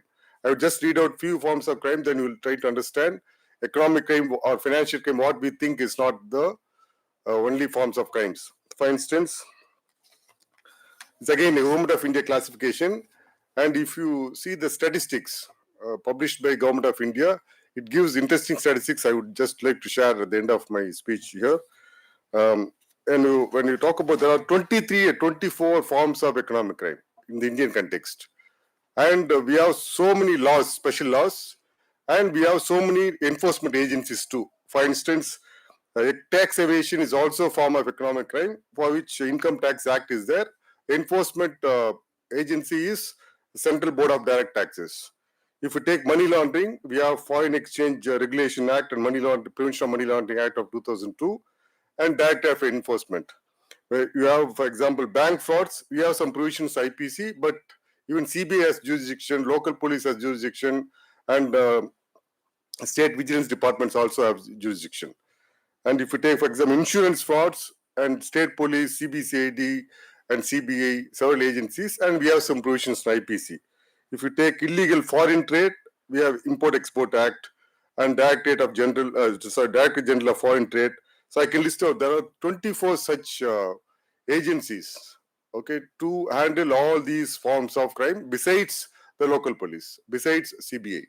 So just imagine the complexity of the problem of economic crime and how we, even the money involved, the quantum of money involved such crime is also very, very huge actually. So just the last part of it, this is the current statistics. Normally, National Crime Records Bureau, they publish statistics every year. They're supposed to publish. The latest statistics available with us is only 2023. So when they compare 21, 22, 23, the total economic offences, all these forms of economic offences in the entire country in the year 2021 was 1,74,013. Okay, and it was in 2022 it was 1,93,385. In 2023 it is 2,04,973. So there has been a steady increase in the number of economic crime committed across India and in various UTs and states. Okay, that's a quantum of normally crime is also, students of criminology must be knowing, we don't talk only in absolute number, we talk in terms of also crime rate. There is number of crimes committed per 1 lakh population, because population has to be taken as a denominator. We have to compare that with the population also. So when you take that, okay, that all India level 14.7 is the crime rate. Okay, the number of crimes committed per 1 lakh population, all these forms of economic crime. Okay, that is an indication.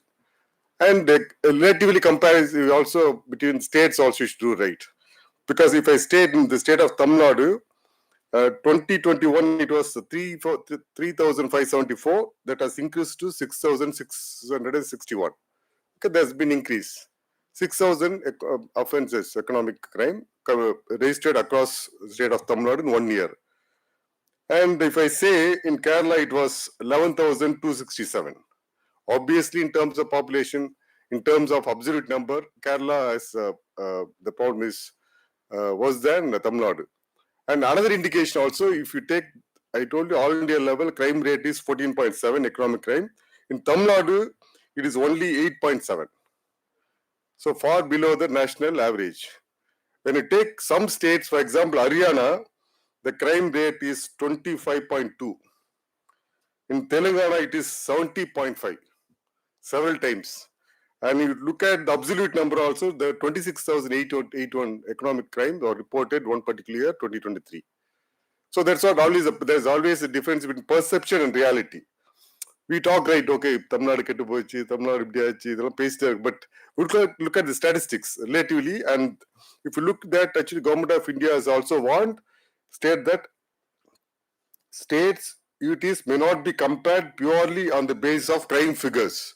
We should not give example Kerala 500, Tamil Nadu 600 nala we cannot say.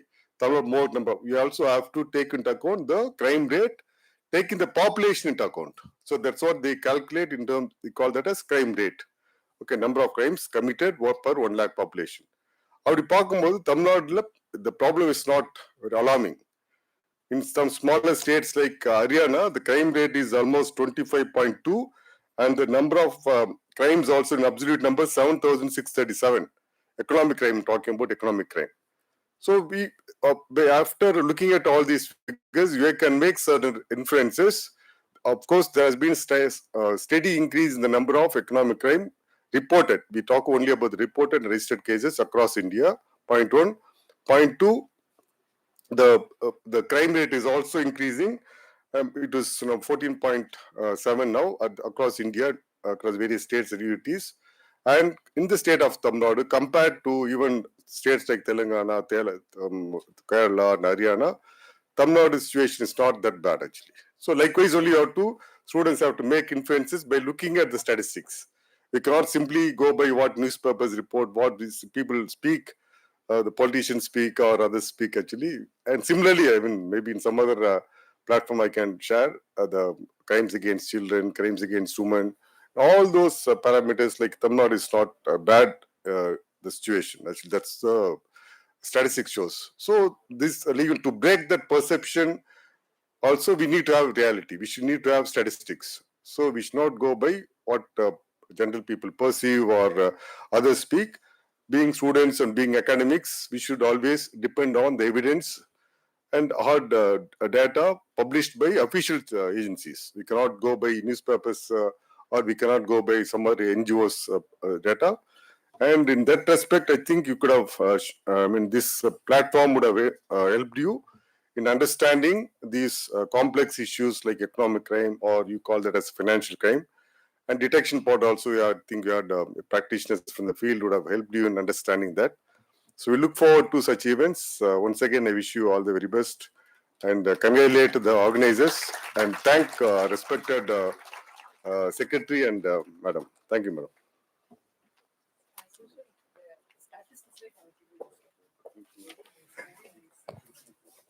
Thank you so much, sir, for that full-packed information of valedictory address. Thank you for mentoring the different sectors of economic crimes and its laws. And also thank you for mentoring us the statistics of economic crime. Thank you so much, sir. I humbly request our secretary, Mr. AVMK Shanmugam, to address the gathering with his words of wisdom.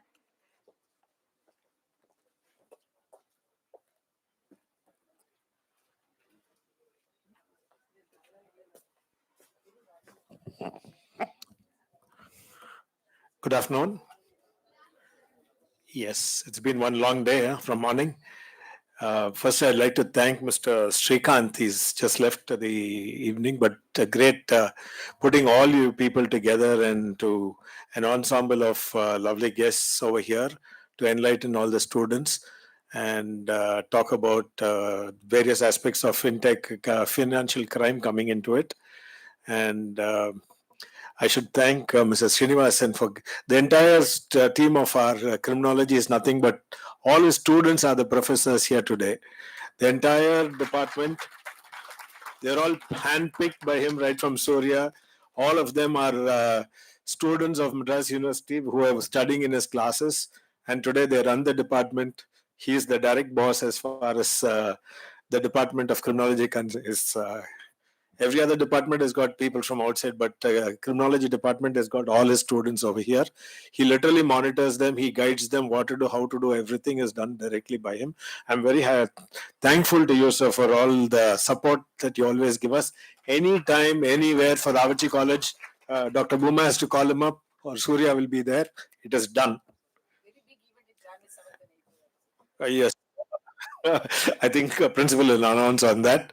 Um, Last year we did a massive event in the University of Madras, and we supported him, and we did it. It was in a very, very large scale, three days, and people all over the world had come. It was done in the Senate Hall. This is the first time I walked into the Senate Hall and I got out. It's a beautiful structure. I mean, of course, the program is superb, but the hall really beat the whole thing. Something of the past going into the past. So crime has been happening since the British came in, I presume. For and yes, coming to the aspect of everybody's got fooled somewhere or the other. I wouldn't say that everybody would have been a target. So in fact, when Surya came for an interview, I asked him, why did you get into criminology, to do criminology? He said, no, I wanted to actually do victimology. So somewhere you would have been a victim somewhere or the other. All of us would have been a victim somewhere or the other, I'm sure. So I was a victim too. It was a very peculiar stage, this particular incident. And then since then, uh, we have to be careful when what hits you where you do not know. It can be in large sums of figure or whatever it is. See, we had an organization called the Film Chamber, and I was one of the vice presidents to it. And then we had a president, we had a secretary, we had the entire body over there. And the entire body was going over to France for a holiday. The building had 3 floors, and and the top floor where the office was, and 3 floors were not occupied. So we were waiting for a long time for occupation of this building, and nobody came in. We gave an advertisement in the paper, in the newspaper, and then people were coming, not coming. So we repeated the ad a couple of times, and then after that, yes, somebody called up saying that they were calling from Food Corporation of India, and we said yes, and they asked for the requirements. These are the requirements, and we said these are 3 floors. They said they'll take the entire 3 floors, and the body felt very happy. The society felt very happy because the entire 3 floors are getting rented out. So it was everything was a win-win. And then the price negotiation started. We quoted 70 rupees. They were quoting 50 rupees. This negotiation went on for 3 months. So this 3 months of negotiation, finally it was agreed on 60 rupees or something like that. And everything was finalized. And then again, there was no communication from them. Like there were lots of blocks of communication. So we were desperate to fill up the building. And they were only, this Food Corporation of India is a government body, it takes time, is what they kept saying. Okay, fine. And then finally, we've all heard of Food Corporation of India. It's a government body, it's a ministry where it's got everything over there. Then after that, there was a lull after negotiation of prices. So we called them up and said, are you interested or what? Because we were desperate to fill up the floor. They said yes, but then it will take a long time for us to process the whole thing, unless and until somebody else they had done something. He gave an explanation. So by then, the committee members had left for the film festival in Cannes. So there's nobody here except the treasurer. The treasurer with him had about 5 or 6 checks. These were pre-signed by the other members and kept here for the building construction. These checks were not, the names were not written, they were kept in the safe. They were signed because work is happening over there and payments have to be done. So these blank checks were signed and kept in a locker, of course. Then this gentleman got a call from there saying, we can pay in it under one condition. You pay 10% of the amount now, and once you pay it, we'll adjust it and we will pay that back once you get your advances. So this man tried contacting the committee members and he was given a deadline to do it. So since nobody was available, he decided to take those checks, write Film Corporation of India, and he deposited it to an account number of Food Corporation of India's number. He deposited he made a RTG to that. Everything was going on fine. 2 days later, they contacted. He said he'll get back. Then after that, the people in Cannes got a call. One of the members got a call from Hyderabad Cybercrime. So this people said, did you give any check? Did you transfer any money to this particular account? This gentleman who was there did not know about this because he said, no, we have not done any transfers. We have not done any payments, no. So he asked somebody else who was also a member there who were in Cannes, did you transfer any money? They said, no, we have not transferred anything. So they let go of it. He called back again and said, no, there was a transfer which was done over there to this particular account. and just asked the office. Then they called up the office. There's a lot of time difference, 4 hours of time difference, which delayed the entire process. So finally, they called the Chennai office, and this treasurer picks up the phone and he said, no, I have only given the payment. And so this was called up and told to the cybercrime at Hyderabad. Oh, he said, no, it is some fraud. The whole thing is a fraud. No, we have given it only to Food Corporation of India. How could there be any fraud in it? No, please check out what mail, what are the communication. See, when you open up the mail, it only shows Food Corporation of India because that's the name that he has filled up in it. All communications still that day happened only in that particular mail, which was there. Then when they opened it up, it was foodcorporation@gmail.com. And then they called up and told this gentleman, he said, this particular money has gone into some account somewhere else. And then the phone numbers that were given were all tried. They were all fictitious accounts. It was 17 lakhs of rupees was being transferred to an account. And within a matter of few days, everything was separated and all the money was withdrawn. The point is, anybody can get fooled. Nobody would expect a thief to use the government of India's name. We just couldn't, the money could not be taken up. The whole thing vanished. That whole system disappeared. We didn't know the source, where it came from. Then cybercrime people were hunting for whoever it is, but nothing was recovered. But any given point of time, anything can be taken from anyone, anywhere. So we have to be very careful. They know who you are. When I spoke to Suri, he was just telling me, they know the victim, but we do not know who he is. Because they know everything about us. They knew that we're looking at this place. They sent some people to look at the place, to see the place. We don't know who came in, what happened. Likewise, in our college, we had an issue last year. It was once again to do with some software was being Coral Draw. A software was being used, is what they claim, which was not used by the college. They started putting, targeting us for this money. And then she had spoken to almost all the, cyber groups around Chennai, and they said, no, don't do it. But those guys were constantly pressurizing us. At one point of time, we told them that, yes, you are frauds, and then they disappeared from the scene. See, anybody, anytime can be a target. Okay, you are all here. There are going to be a lot of new things happening. We do not know what is happening. Like, it starts off from Mr. Alexander, who was talking to us, and he's been talking to our students also.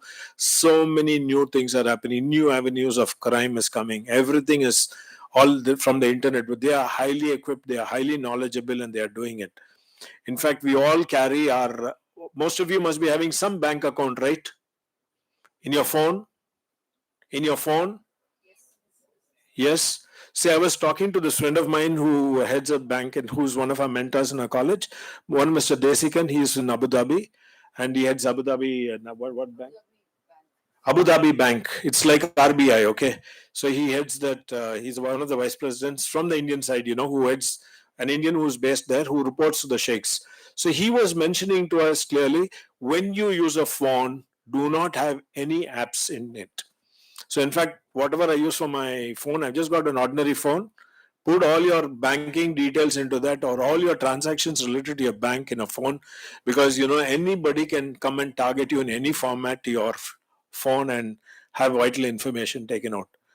Your phone should be, your apps should not be linked with whatever that you use for your accounts of the bank, or anything to do with your financial transactions. These are lessons, he says, you have to learn and teach people to do it. Maybe another phone costs money, but I don't carry that phone everywhere. Wherever I need my transactions, I use that phone, and I don't have any apps in that. It's best you don't have apps in that phone, because anybody can use apps to target you. So we are the victims. Every one of us is a victim, and at any given point of time we could be victim. And this finance crime is going to be the future of crime. In fact, I'm very bullish about this particular course, because the future of crime is going to happen in the fintech area. Thank you, guests, for coming over here to do the program. We have some of the best companies over here. Thank you all so much, the banks and the moderators. Thank you very much for the wonderful morning. And my special thanks goes to Mr. Srinivas, who's been literally steering our college in criminology. Avicii College of Arts and Sciences Criminology Department is nothing but an extension of the university's department. Thank you very much, sir, for supporting us through and through with it. He gave me the first thing he told Dr. Boma is, I will support you completely. All these people are his, you can put your hands up, yes. All of them are his students. Who else the faculty? All of them are his students, and they have been in his class, and he has taught them what, how, when, where of crime. Wonderful, careful. I can only tell you one: be careful all the time. Though you are in the criminology areas and some of you are in other courses, be aware of whatever you're doing and create this awareness to everyone possible. Keep your phone without the apps. Thank you very much.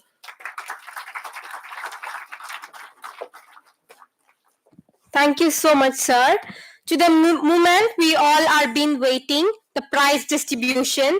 I now invite Aishwarya ma'am to announce the winners. I now invite our dignitaries to kindly do the honors.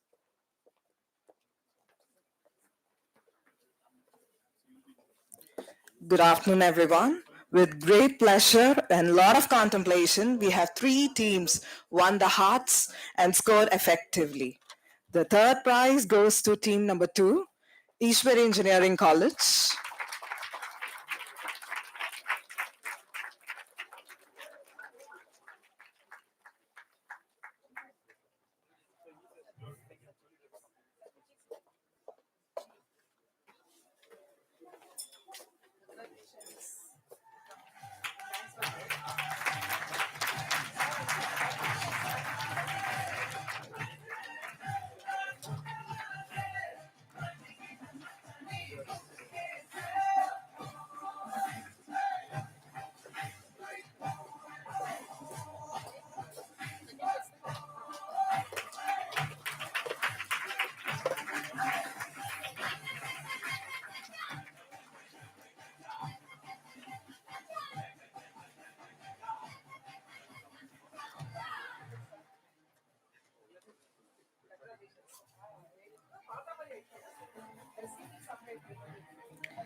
The second place goes to team number 20, Avchi College of Arts and Science.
And to the moment we've been waiting for. The first place in the Fincrime Ideathon 2025 goes to SRM Ramapuram, team number 9.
Congratulations to the winning team. Thank you, dignitaries. It is our humble moment to have you with us. Thank you so much, sir.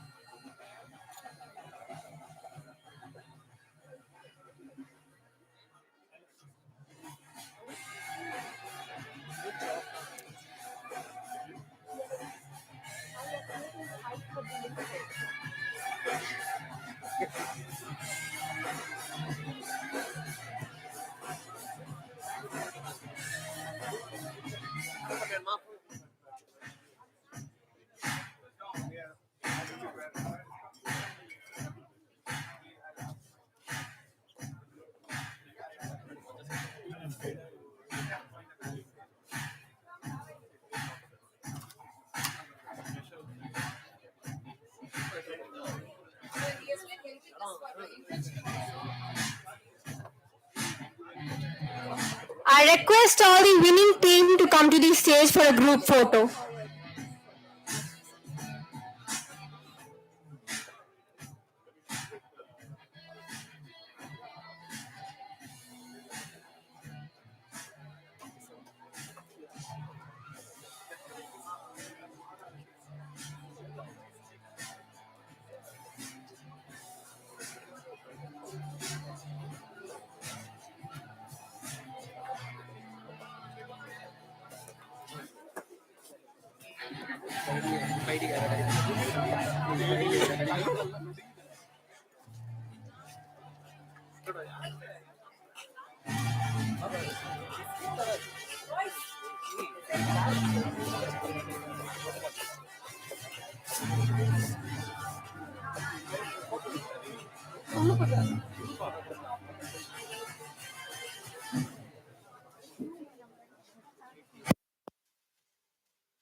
Check, check, check. Check. Thank you. You can take your seats. Now, something is coming. Not loud yet, but powerful. It started small, it felt real. It stayed with us, and now it's back. Bigger, brighter, and better. Get ready. This moment is ours. Before we wrap up, something truly special is coming to Avchi. Something close to our hearts, something that become a part of who we are. What began as a simple idea has grown into a vibe. a memory, a true piece of Auchian culture, and the wait is finally over. The Main Street is back. Main Street 2.0 reloaded. This time it's double the fun. 2 days of non-stop energy and celebration. Expect pumping DJ vibes, exciting shopping stalls, and popular influencers and actors bringing the heat.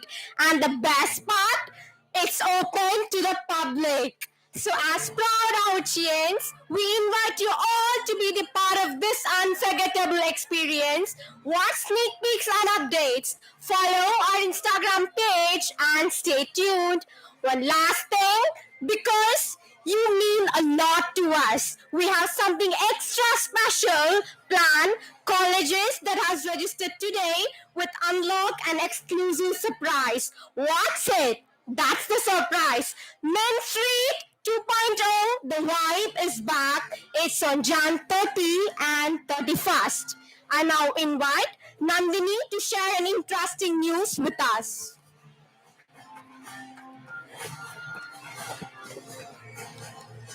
Good afternoon, everyone. On behalf of Auchi College of Arts and Science, I extend my heartfelt gratitude to all the participants for being a part of today's Ideathon. The ideas we witnessed today made one thing very clear. The future is not waiting. It's already thinking, and honestly, it's very big.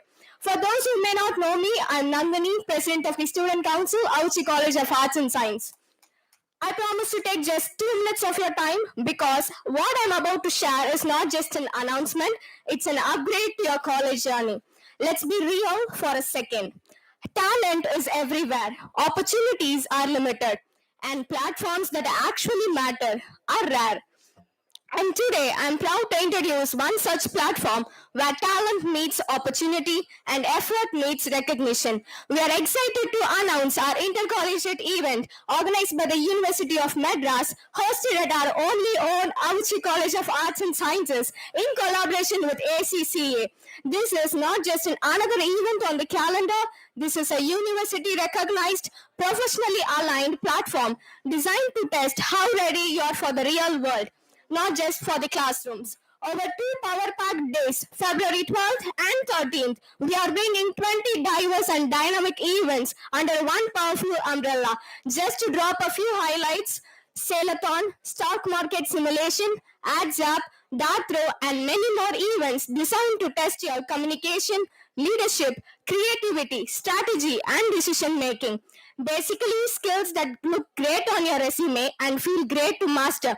Whether you're discovering what you're good at, building confidence, or stepping into your main character era, this platform has a place for you.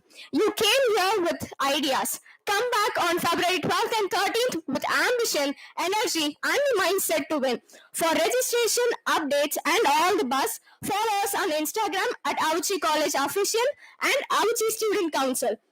Ladies and gentlemen, remember, platforms don't ask who you are.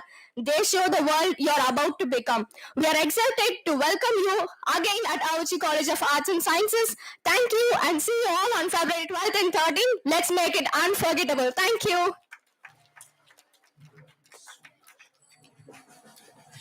Thank you everyone for your active participation and congratulations to the winners. We're looking forward to meet you again on the upcoming events of Auchi College of Arts and Science. Now let us all rise for the national anthem.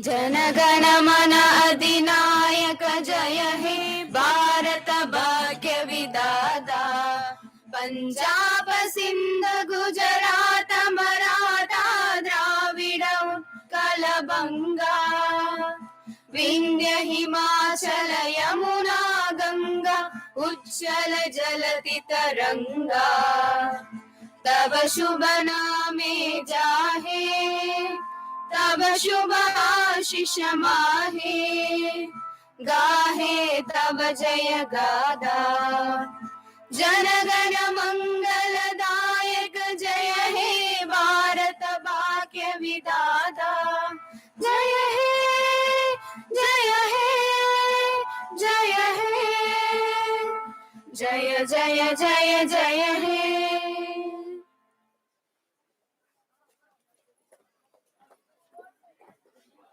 I request every participant to stay back and get the participation certificates.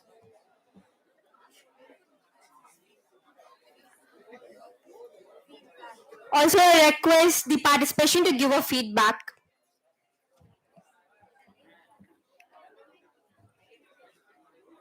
Thank you and have a marvelous Monday ahead.